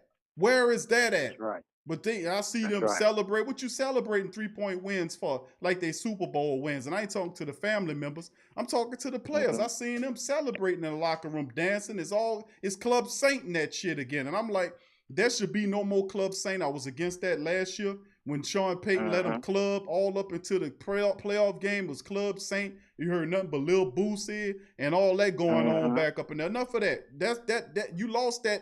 You lost all that when you bottom out 13-3 in the wild card round. All that's out the door. It's straight business now. That's what I'm talking about. Because it's not like you said, Q, you being hard. No, I'm not. Because I'm not forgetful like a lot of people is, and not remembering how the fact that the Saints fell out of the playoff 13-3 in the wild card round did it. And I had Green Bay Packer people, Minnesota Viking people sending me emails, commenting in the section, putting the links to the shows where we losing and all that. I had to deal with that for 4 or 5 months. And then their asses ain't dealing with it. They took their goddamn check and went somewhere. Sean Payton took his check. The next weekend was over there doing broadcast work for the Minnesota Vikings San Francisco game. He can give a rat's ass whether or not they won or lost. He was bad. It's almost like he wants to fail so he can get out I keep saying double agent Payton, bro. Double agent Payton, bro. And I keep saying that because nobody but a foolish ass coach will run Taysom Hill out there. And the dude is messing up the offense. The dude is not throwing the ball. He's a running back. And if you want a running back, use the one that's 6'3", 235 pounds, who averages 4.5 yards per carry behind Alvin Kamara. If you want to run the goddamn running back, run that guy. Run Taysom Hill in there. That package is stupid. So I keep telling people, where's the genius in that? Oh, Sean Payton know what he doing, Q. He don't know what he doing. Sean Payton running Drew Brees into the ground so much so that his goddamn throwing arm so. Where them people of genius, where the Sean Payton genius touters at now? Did he know what he doing now? A genius coach would never do that to their 41-year-old quarterback. I said that coming into the season that the running game should be the ultimate mode of transportation for the football, not the passing attack. And the dude's so undisciplined, Brother Kev, that he won't even run. He don't even learn. Know that if you run the ball the right way, you'll get all the opportunities you need to throw the ball the right way with less resistance, because they'll be zooming in to stop the run, and then they leave it open for you to pass until you can flip-flop and have the ass on the swivel the whole night. But he don't do that.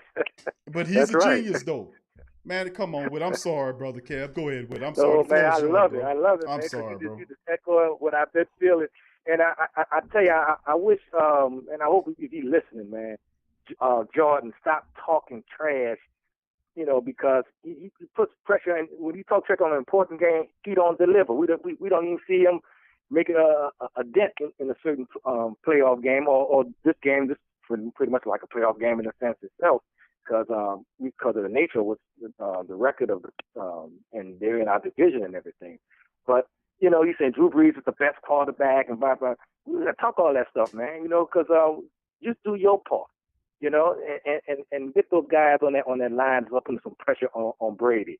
Because just that talk about we're the best and blah, blah, I kind of hate that with him right now, because, he don't always produce when he's supposed to produce, and you're putting pressure on your team, because them boys can't handle a lot of that, man. He might can handle some of that pressure, but that secondary, man, with the exception of my man number 20, you know, because right now Lattimore needs to tighten up himself too. I'm hoping that some of that spirit on 20 will rub off on him. Got to be consistent, you know, and he's not being that. And one of the things I noticed, you know, in one of the, I think it was a game with the, I think it was against Carolina, where Drew, I could tell he was at the 1 yard line. He wanted to jump over that like you normally do and get that touchdown with just stretching out. And I could see him on the side, and I could see Peyton saying no to him and ran that Jason Hill thing. And it got stuffed. It got stuffed. And then you see him on the side, he shook his head like, yeah, this time. And then Drew went over and got the touchdown. I said, something ain't right with that. What's going on with the two of them? You know? Because, I mean, maybe I could be wrong, but it just felt funny.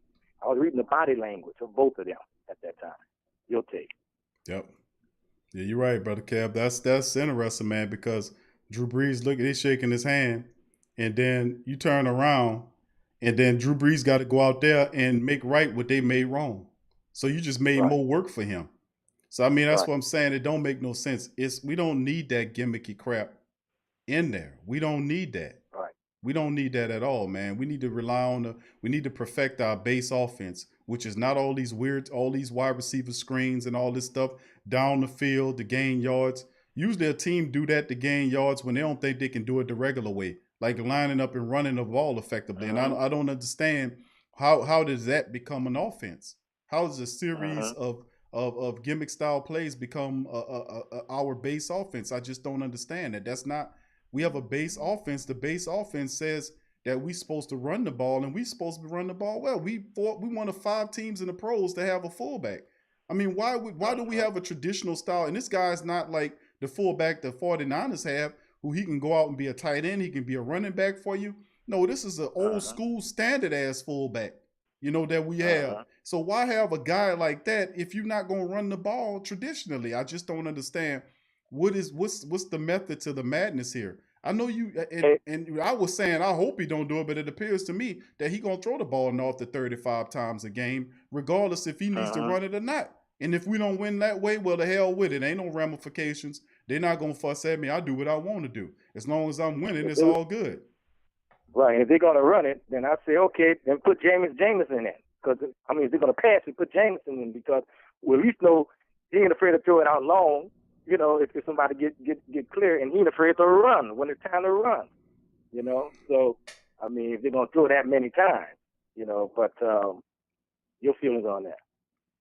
Yeah, Jameis Winston would be interesting, bro. But you know, I don't think if you put Jameis in there now, and they had not, and the reason why I'm against putting Jameis in there right now is because I don't think I don't think you're a Super Bowl team with Jameis, because Jameis don't know enough of that offense yet. You know, he just don't. Now he have all of the tools to make every throw that you want and need. You know, but I just don't think if you put him in there, you know, it kind of have. I mean, it's this. All of this stops if he cut the Taysom Hill as a quarterback crap out. Cut it out. You know, he used him in the game against Chicago when Taysom was the running wide receiver, and Taysom went up and in, and Drew found him for an easy touchdown. I can go for that. Right. But I go for them being a wide receiver and put him at fullback at times. That's the key. That you're right. You know? Well, I'm for the blocker, so he needs to get better at it. I've seen the last several pieces of tape I was watching on Taysom over the last several games or so, where he was actually missing blocks. I mean, blocks that could have opened up some lanes, he was missing them.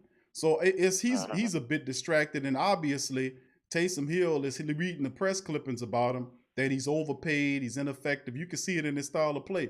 He looks different to me, just like Alex Anzalone looked different to me, to the point where the Saints traded for Quan Alexander. I've been saying, I was like, man, Alex, they using the safety to cover the tight end because the linebackers can't do it. Here comes Quan Alexander. But you mean to tell me you don't replace the safety who couldn't cover, who couldn't play a single safety high set? You know, you could, but you get rid of him for, oh, come on now.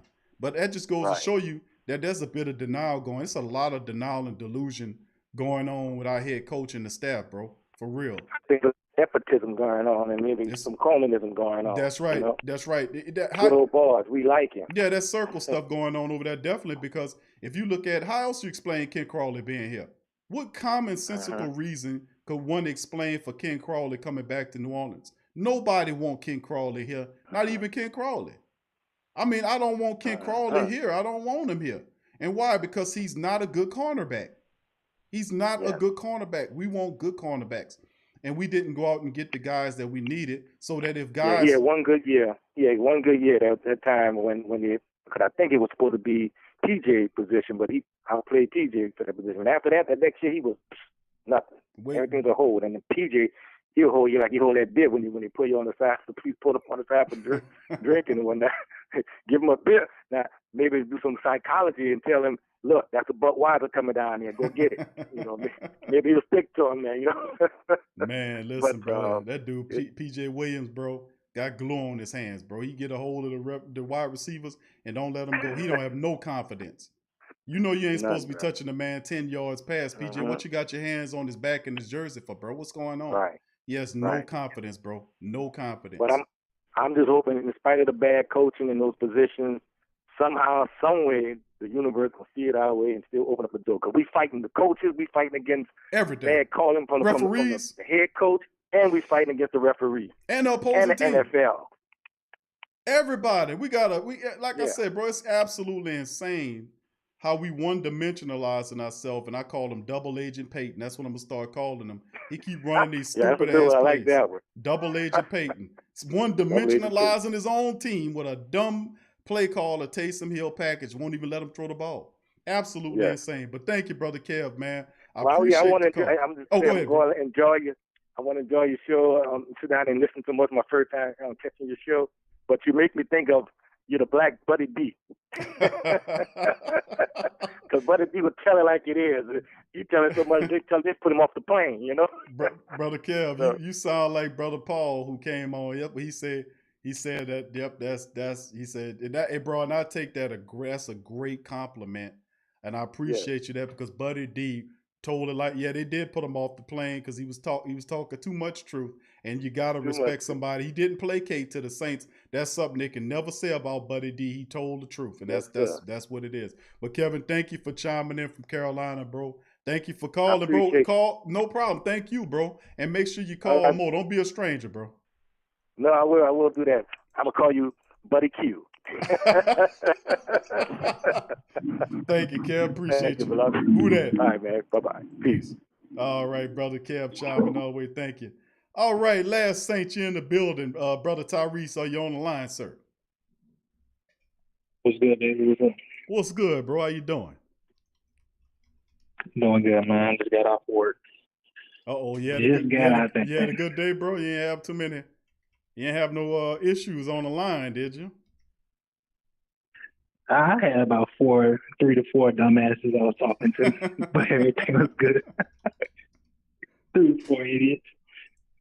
Everything straight though. Good, bro. Good, bro. What's on your mind? What you think gonna happen this game, bro? You know what, man? I think what's gonna happen this game is gonna be a lot of blown coverages. Not on the Saints side, but on the Buccaneers side, man. I was watching a lot of game tape. Looking back at week 1, where the Saints blew the Buccaneers out. I mean, we should have put 41 of them at least. Just a second, brother Tyrese. Hold on just a second. We got another call in, bro. I'm going to give you the floor in just a second. Thank you for calling the Great Saint Think Tank family. Who's on the line? It's Cal, man. I've been watching your podcast. I just wanted to chime in right quick. All right. We got a brother right ahead of you, my man. You just mute your phone, bro. As soon as he get done, I'm going to slide you right on in there, bro. All right. You said Cal? Yeah. Cal, okay. All right. Okay. Thank you, bro. All right, floor is yours there, last Saint. Oh, yeah. What was I saying? Oh, yeah, what I was saying was I was looking at game tape, right? I was looking at a lot of game tape, looking at that footage, right? Looking at those facts. And when the Saints had played the Buccaneers, we blew them out. Alvin Kamara almost scored that TD in the very end, but the game time ran out, so it should have been 40. The Buccaneers secondary is horrible. I mean, I know you're going to see a lot of top 5 out of top 10 defenses, but it's not a good Not a good secondary. Good secondary for a veteran like Breeze to rip through. Just like how the 49ers were last year when they were 13-3. We ripped through that 49ers defense. I watched the Giants game, and multiple times where wide receivers got butt naked in the secondary. Only problem with that game was Daniel Jones, because he's not a good quarterback at all. And that was at least 2 or 3 TDs that could have been put up. So that should have at least been 37 by the Giants, and that would have kept Tom Brady nowhere near in the game. But I like this game, though. I like this matchup. I don't understand how we underdogs. That don't make any sense to me. I mean, even if you have Antonio Brown, I mean, all the offense got to do is just keep loading, keep putting in points. What I hate about the offense is that it starts off really slow in the first half. So it seems like we'll be trailing. But near the very end, I can't see us dumping and loading all ammunition onto that Bucs team and running out with the W to win the division.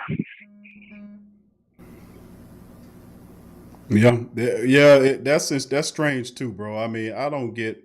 Well, then again, I do get why we underdogs in this matchup. It's because everybody drinking Tampa Bay Buccaneers Kool-Aid. Everybody believes.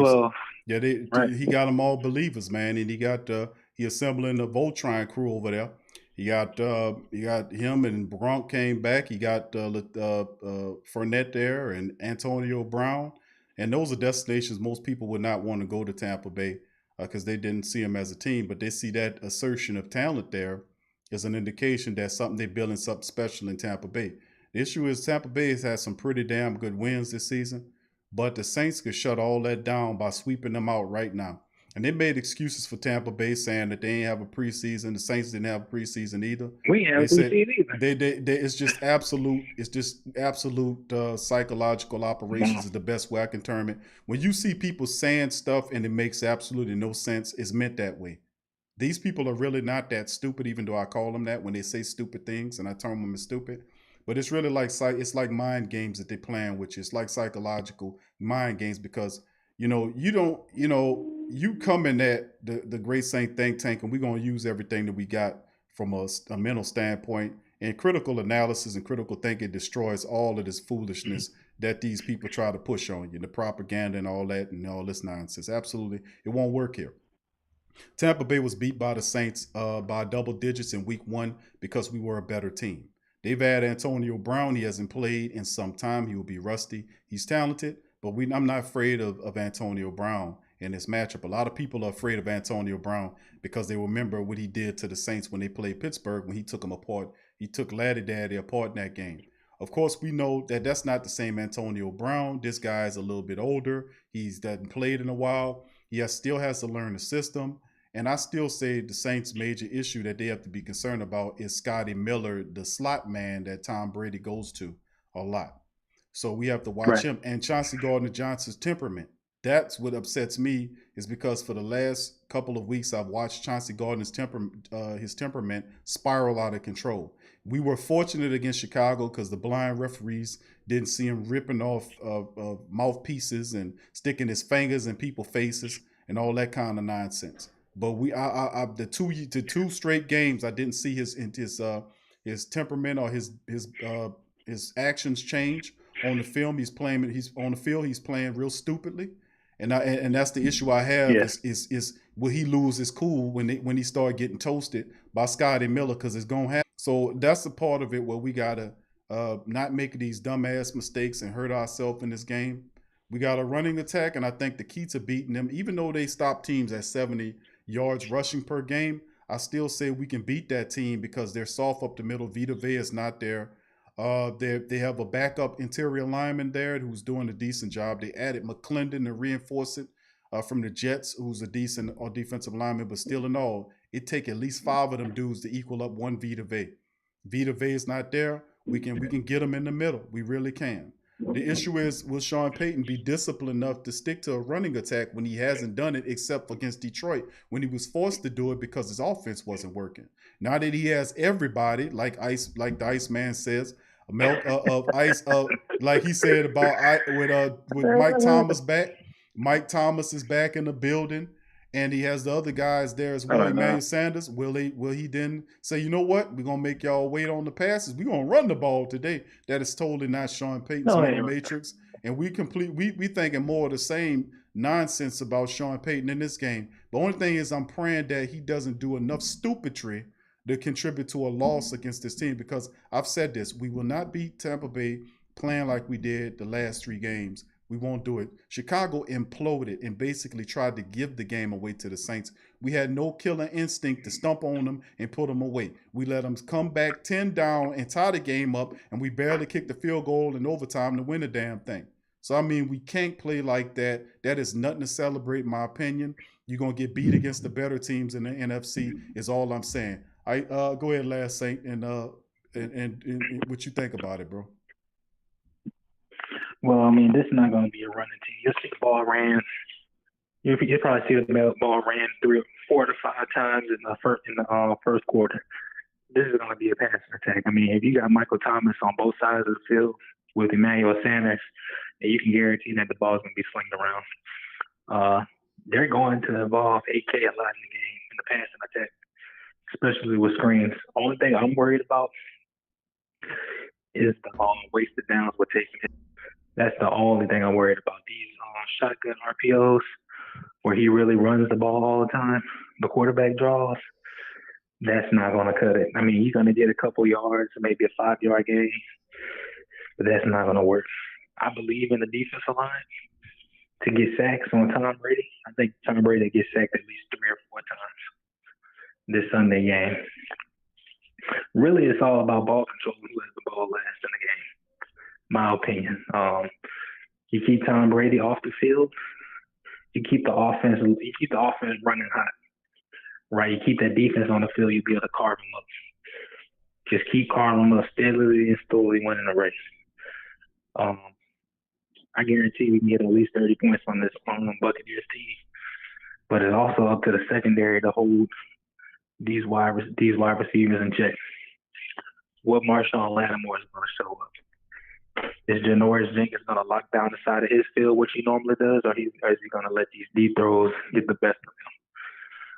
Who's going to cover the slot? Because they may put Antonio Brown in the slot with Scotty Miller there too. And Gronkowski, he may be old and maybe a shell of himself, but he's still getting accustomed to the offense. You see him getting sprinkled in every other game. They're using him more effectively now. But that's just the only things you got to worry about, only things that you got to foresee when you're playing this team. Really, because the Saints have it. No, when the Saints lose, you only lose by a touchdown in the very, very end. But we got to keep it loading. I wish they would do a 2-minute offense more often. Hurry up and quickly score. So the defense won't guess. I mean, the play calling for the offense on the Saints side is very, what's the word I'm looking for? Very different, very unique. It's a variety, like a buffet that constantly changes. I mean, you keep this defense on. This is a young defense that the Buccaneers have. They're not skilled. I mean, you look at the other games, they were getting points put on them, and they were missing blown coverages. I mean, Justin Herbert, he's a QB. He's the offensive QB of the year, not the offensive rookie of the year. And he was able to dice them up. He's a rookie. So I'm expecting a shootout at the most, and at the least, I'm expecting a blowout by the Saints. If they can just keep it rolling, just keep punching. That's what I'm seeing. That's what I can foretell. Yeah, well, you definitely saying it, bro, and we got to take care of business, bro, in major capacity, man. And I'm just hoping that that some of this stuff that we know what not to do, like the screens and all that, bro. I'm hoping, man. I really am. But I appreciate you, brother Tyrese, for chiming in. You gave me a score, bro. Did you give a score? No, I didn't give you a score. Okay, what you think the score gonna be? Honestly, I think the score is gonna be 39-24. Saints whip it through. 39. Saints whip it through. You said 39-24? Yeah. Okay. All right. Thank you, bro. I appreciate you chiming in, bro. Thank you as always. Absolutely. Who that? Good night, bro. Good night. That's brother Last Saint, brother Tyrese chiming in. Big ups to him. Brother Cali, you still on the line, bro? Yes, sir. Yes, sir. Welcome to the show, my brother. I am very welcome. All right. What you think about? Well, what I think about is gonna be three key players to this game, man. One of them will definitely be Marcus Callaway. The other one is going to be Michael Thomas, and the other one is going to be Marshawn Lattimore. I think he has to. I mean, just utterly be stupid to not put Marcus Callaway into the playbook. Like, this man has earned a spot. He needs to see the field. Like, I understand the whole, playing the injury role, the hold off, you don't want people to know that he's going to be really out there and be active. But at the same time, like, you need to have some plays for him. Matter of fact, BQ, I think you need to swap out the Taysom Hill package for him. Matter of fact, mix up Tay with it. You make a point, Cal. I mean, you're right, bro. I mean, bro, I'll take anything right now to get that Taysom Hill package out of here, bro. I just don't understand how, if you got a coach that's been here so long, that the guy don't understand that play is a mitigated disaster. I mean, it worked against the Chargers when he got the touchdown and against the Bears, but good grief, man. That play is a disaster, and all these screens here and there, 8-9 times throwing the ball behind the line of scrimmage. I'm like, where are we at with the power eye? And he made it an emphasis to get 3 tight ends on the active roster. Why? If you're not going to use them, why? We got three tight ends and 4. We got 3 tight ends and 5 running backs, including the fullback. You got the fullback and 4 running backs and 3 tight ends. If I knew anything, I would say that would be you getting ready to run the ball, but not Sean Payton. So, not to cut you off, but like, I looked at the injury report this week, and we got Ty Montgomery back. So I'm like, what's going on with that? Like, you just go have a man on the roster, and he not gonna even put in no work. What's the point of that, having another running back like Alvin Kamara, and like you're not gonna use him? Great question, bro. I remember back in the day, you know what I'm saying? Like, we were switching it up with Pierre Thomas, Reggie Bush, and I forgot his name, Bell, man. Mike Bell. Yep. You're right, bro. I mean, and that's why I was saying I was documenting about Peyton, bro. The older he's get, the less that he wants to run. And that's why I was saying it's so imperative that he have coaches around him that would then force Sean Payton to stick to the run, but there's nobody that's willing to pull his coattail, and that's a shame, man. And that's why I was saying, he's a little mini tyrant over there because nobody underneath him can challenge him. He even overrides the medical staff, and I'm gonna keep it real with you on that. I've showed it. I've documented that on this show. To the chagrin of players' injuries, he did it with Alvin Kamara last year. He did it with Cam Jordan. He did it with Mike when he didn't report none of those guys' injuries. You can't tell me they wasn't hurt. I mean, that he didn't know about them. So, I mean, it's a bunch of stuff that I just don't like, man, that I see that's going on. And I hope that won't stop us from climbing and beating the teams that we need to beat to gain a position to get somewhere. That's all I'm saying, bro. That's all I'm saying in there. I think we'll be fine, as long as he can come out that comfortability that, like, you know what I'm saying, that Tom Benson and Gail has gave him. If he could come out that a little bit, you know what I'm saying, we'll be all right. Right. Well, I mean, go ahead, bro. Gardner Johnson, man, like, you know what I'm saying, I don't have no problem with the dog in him, you know what I'm saying, because we need that. Right. We definitely do, like, you know what I'm saying, because, like, for the Chicago game, he kind of woke everybody up with the whole fight situation. It seemed like the defense woke up after that. Yeah, they did. They did, bro. They did. And And and that's true. That was a plus of it, bro. But what if some guns would have caught him doing that, poking this? It could have had. That's what I was saying. At that time, the Bears was imploding, bro. Right after that play, they threw an interception. Yes. And they was thinking about pulling that guy out of there. They were falling apart, and we could not step on them and get them up out of here. Where's the killer instinct to drive them out of there? But you're right. To have to have that focus, to have that type of energy, but it has to be under control, bro. We can't be, bro. You know how them people target us, bro. For penalties and stuff like that. We cannot allow ourselves to be in any position where we're gonna sit up here and allow calls to be made by the referees who already hate us, and you giving them reasons to call on us. Chauncey Gardner-Johnson's gotten away with it, but I'm telling you, they watching them in this game. Oh, definitely. That's why I say like Marshawn Lattimore is definitely gonna be a key player in this game. Like he got to step up to his name. He got to. Like I'm so sick of the inconsistency. Like I get it, you know what I'm saying? You got your what is your all-star vote? You know what I'm saying? You're on the top 100. Like you know what I'm saying? But that only gets you too far. What you know what I'm saying? What you did last year is what you do now, man. Is what you do now. There's no reason that like our second best cornerback is our first best cornerback right now. That's just ridiculous. Yeah. And you've been in the system for 4 years now. You ain't tired. You ain't tired of getting put out in the first round, put out in the second round. Like you ain't tired yet.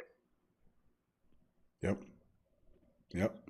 All right, bro. I mean, that's great. It's great comments, bro. I mean, that's the thing, man. I guess let me ask you this, Cal. I got another call on behind you, bro, and I hate to rush you. But we about to get close to the end. But let me ask you this, bro. What's your call on the score on the game, bro? How do you think it goes?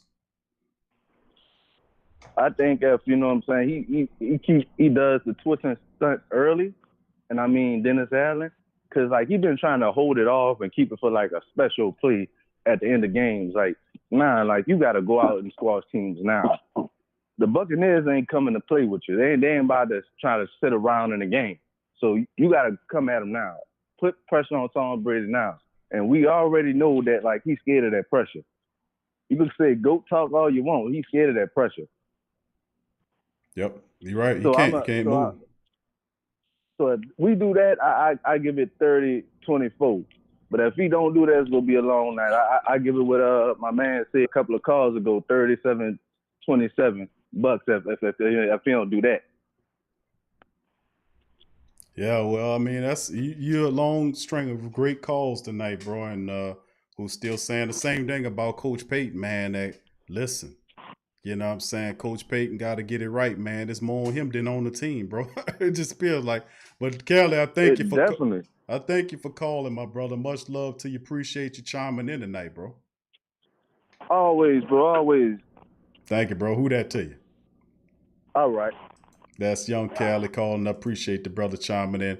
All right, we got our last call for the night. How you doing, my brother? Thank you for calling the Great Saint Think Tank. Who on the line?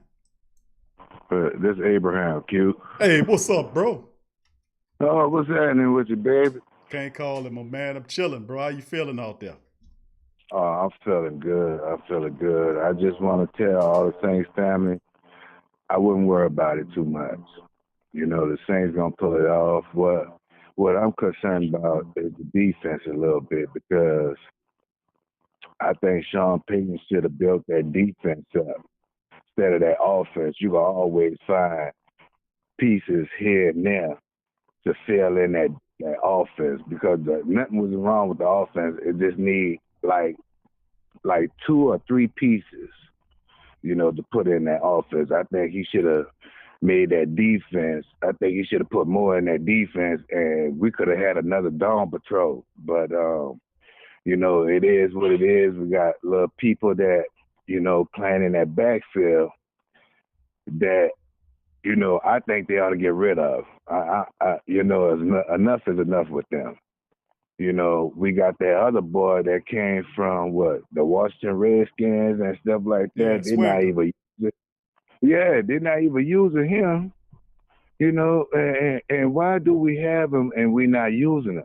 You know, but we using all these other players that not even doing that. You know, and plus we got Lattimore. He not living up to what his first year was, and you know, it's just all kind of crazy stuff. You know, I want the Saints to beat the hell out of Tampa Bay. I think the score gonna be, I say 35-17. 35-17. I mean, the Saints woke up and got it done, man. Offense, defense, special teams. We moving, we shaking, we got it done. Exactly, Q. And you know what else the Saints ought to do? Stop playing around with that Taysom Hill running game. What they ought to do is when they put Taysom Hill, they already gonna think it'll be a bomb play. Just throw a long ass bomb on their stupid ass. For real. I've been calling for that since last year, bro. For them to not march that RPO package out there, unless they need to stop calling it run pass option because it ain't nothing but an RO. It ain't no RPO. It's a RO package. It's a run only package. That's what the hell it is. Talk about it's a RPO run pass option. Ain't no run pass option. It's a run option. That's all it is. Because he ain't throwing the ball. I mean, you got to get better at that. But Abe, you said that's a good score there, bro. Yeah, we're gonna do it, Q. But you know, we got too many people like that linebacker that we got from out of college that we drafted. He not playing. You know, all these boys, the Saints need to let these boys do their job. Put their ass in there. For real. You know, you just can't have them sitting on the bench and they're not doing nothing and shit like that. Put them in the game. You know, let them help out that defense a little bit more. But if the Saints, you know, if the Saints would have did what they needed to do a long time ago before this season started, I'm telling you, we would have been, you know what? You know, everybody would have been talking about the Saints this, Saints that, and everything, you know, but it is what it is and shit like that. But Allen needs to, I think Dennis Allen needs to go because he not doing nothing like he supposed to neither, you know. It's just all kind of stuff that the Saints need to do next year, you know. Yeah, I got you on that, Abe. We got to shake it up a bit. It's going to be some shaking going on next year, no doubt about it. That's why I said they got to bottom out, put all the chips on the table. We got to get it done this year. Yeah, we do, Q. We really do. We need to step it up this year. You know, if it ain't going to be this year, maybe next year. We'll get it. You know, but, you know, I just want the Saints family not to worry too much, but coming Sunday, the Saints got this. You know, we got this one. Well, but that'll work for me, bro. I appreciate you chiming in, Abe, bro. Toward the back end of the show, as always, bro. And thank you for your support, bro, out there in California, bro. Yeah, all the time, Q. You know, I don't care where I'm at. Wherever I'm at, that's where you gonna be at. You know. Thank you, bro. I appreciate you, bro. Thank you for that, bro.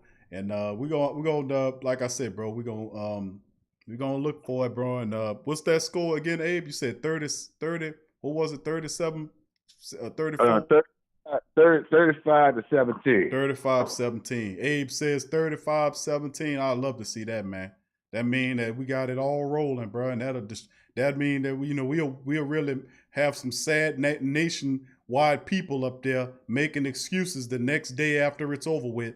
When Tom Brady did everything he was supposed to do, this guy didn't do that, and this guy, the offensive line failed him. Watch all of the excuses come out, and I absolutely love it. And it's supposed to be about the Saints winning, and it turn out that it shows the Saints that have the title Saints win the game, and then but the segment will be about how Tampa Bay lost the game. So that's what kind of crap they do to you.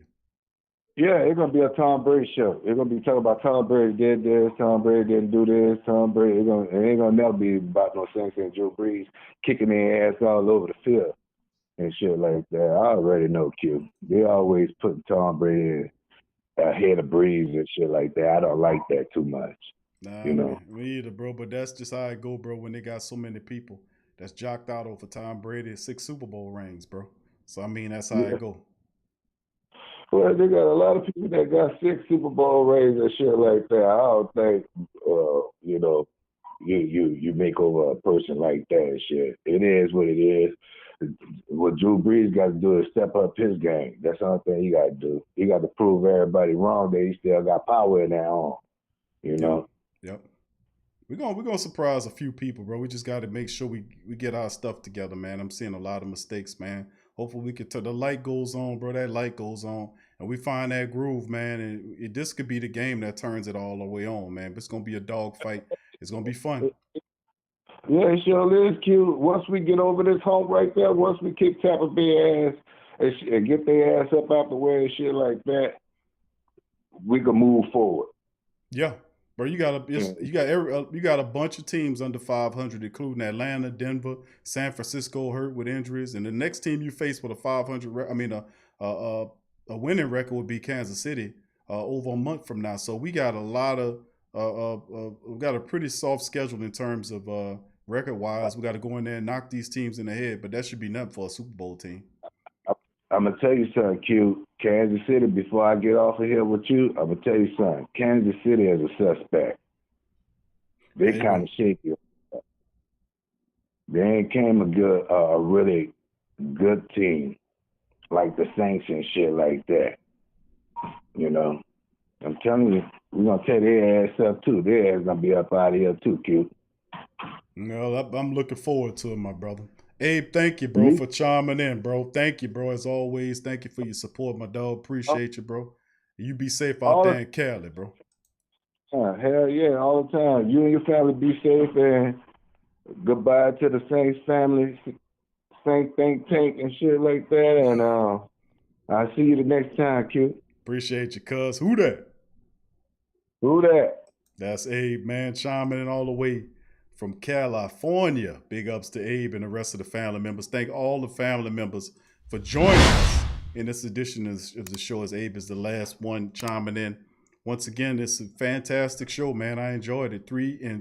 It's been 3.5 hours of pure, unadulterated, passionate Saint commentary from the great Saint Think Tank, bro. I mean, once again, the great callers called in today. Thank you for all our new callers, Kevin and Callie and the rest of them, family members chiming in on this one.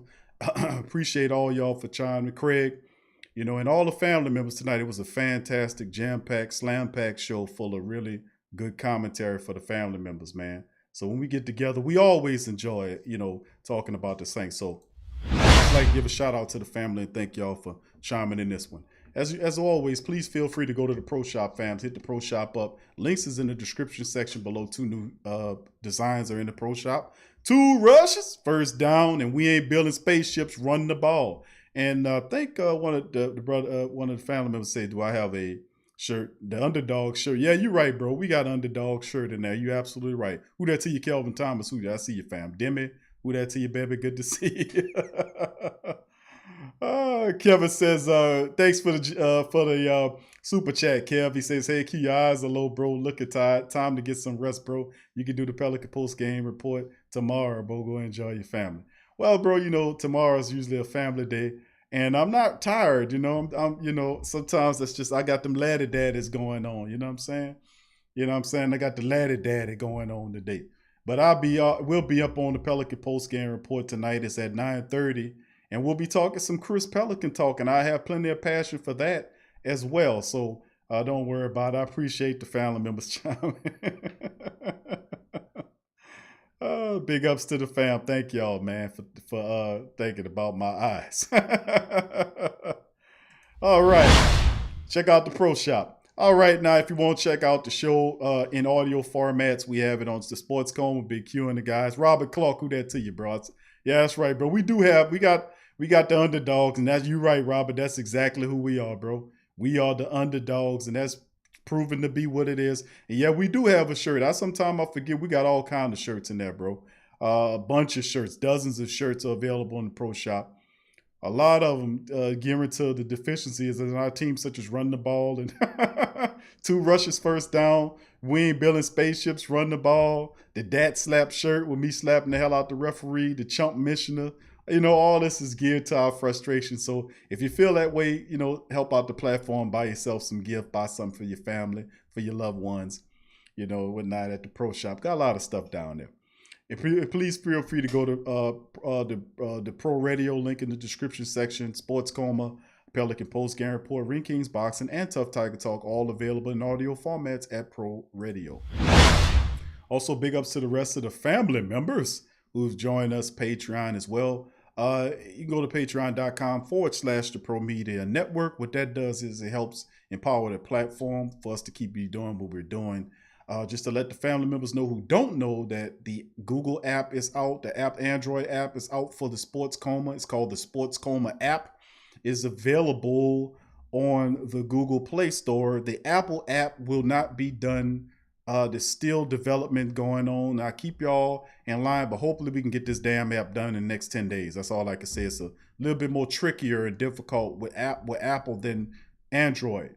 So, just I'll keep you guys in tune on that because it's coming. That's all the team's working on it. All right, and also just to let the family members know that we are on Roku and Fire Stick. So if you have a Fire Stick and a Roku, you can go there and put in the Pro Media Network and it'll pull up our channel where you can watch us on Roku and Fire Stick. That's right. And we're doing it all because of the love and the dedication and financial contribution from the family members at the Patreon, the YouTube membership, and the buying of our goods at the Pro Shop has really helped us. And like I said, whatever we make, we always invest it back into the platform. That's why the platform is growing rapidly, because whatever you give us, we put it right back into the platform to help grow it. So I thank everybody involved. Thank you. And another perk of it is that we have locked content that's available on the Patreon page. If you're a YouTube member, you get access to TSC Q&A Live, which is a show we do every Tuesday at 6 o'clock. There's over 20 episodes of that available on Patreon. And also, if you're a straight Patreon champion, you can also have On Q with Big Q, which is over 10 shows available. The latest edition will be available tonight, coming out with On Q with Big Q. The latest edition is about 30-40 minutes long, I think it is. It'll be available tonight for you guys to check out as well. And then after that, we'll go live and have the On Q with Big Q live. I'll let y'all know the date when we'll start doing that later on. So thank you for all those involved. And if you want to help out and level up, go to patreon.com/the Pro Media Network. Link in the chat below. Big ups to our sponsor at getlifemask.com, getlifemask.com. Check out and get your a life mask, which is, it has a filter, which makes them different than most, besides the adjustable straps where you can use for the children or the adults, is the life mask has a filter inside of the nose clip inside of the mask. And it's not just a piece of cloth on your face. It actually filters and cleans the air that you're breathing. So if you're interested in getting a mask with the PM 2.5 filter, you can feel free to go to getlifemask.com and use the code TheSportsComa, lowercase letters, at the product code, and knocks off 10% off on the final purchase. Once again, big ups to all the Black and Gold family members in the live stream. Thank y'all. If you hadn't hit the like button, please hit the like button. I thank you guys for chiming in and tuning in on this edition of the show. I love y'all. I appreciate y'all. And we'll be back for the Sports Coma on Saturday afternoon. I think the game is around 7:30ish, I believe. We'll be back around about 5:30. 5:30, so be looking out for the alert for the TSC virtual tailgate. That'll be at 5:30 on Sunday afternoon. And then, of course, the pregame, the post-game after that. So y'all check it out. So I appreciate everybody involved, and I'll see y'all later. We're doing the Pelican post-game report later on tonight. So if you're interested in Pelican Talk, the link is in the description section below. Check it out. Thank you for joining us, and I'll see y'all later. Who that? Yeah. Well, all right. Like you always say, welcome, welcome, welcome. Number one sports talking D. We ain't like the Falcons. We won't blow the lead. Look, all we talk is who that, who got cut and who back. Rookies in the vets, players you should look at. It's the Sports Coma, you don't wanna miss it. Got the pre-game, party, post-game statistics. Get a visit from Sway, maybe DC or 5. It's the hottest thing smoking, Big Q and the guys. Go to YouTube Live, make sure you subscribe. Interviews inside the Saints locker room high. Talk to Drew, Jordan, Zach, Peyton, New, Allins, Who Dat Nation. Best believe when I say we bleed gold and black. Ain't a miracle or rivalry could ever hold us back. No, Beastquake, Bounty Gate, let the truth be told. It's the Sports Coma, all we know is say Super Bowl. Yeah. You're listening to the Sports Coma with Big Q and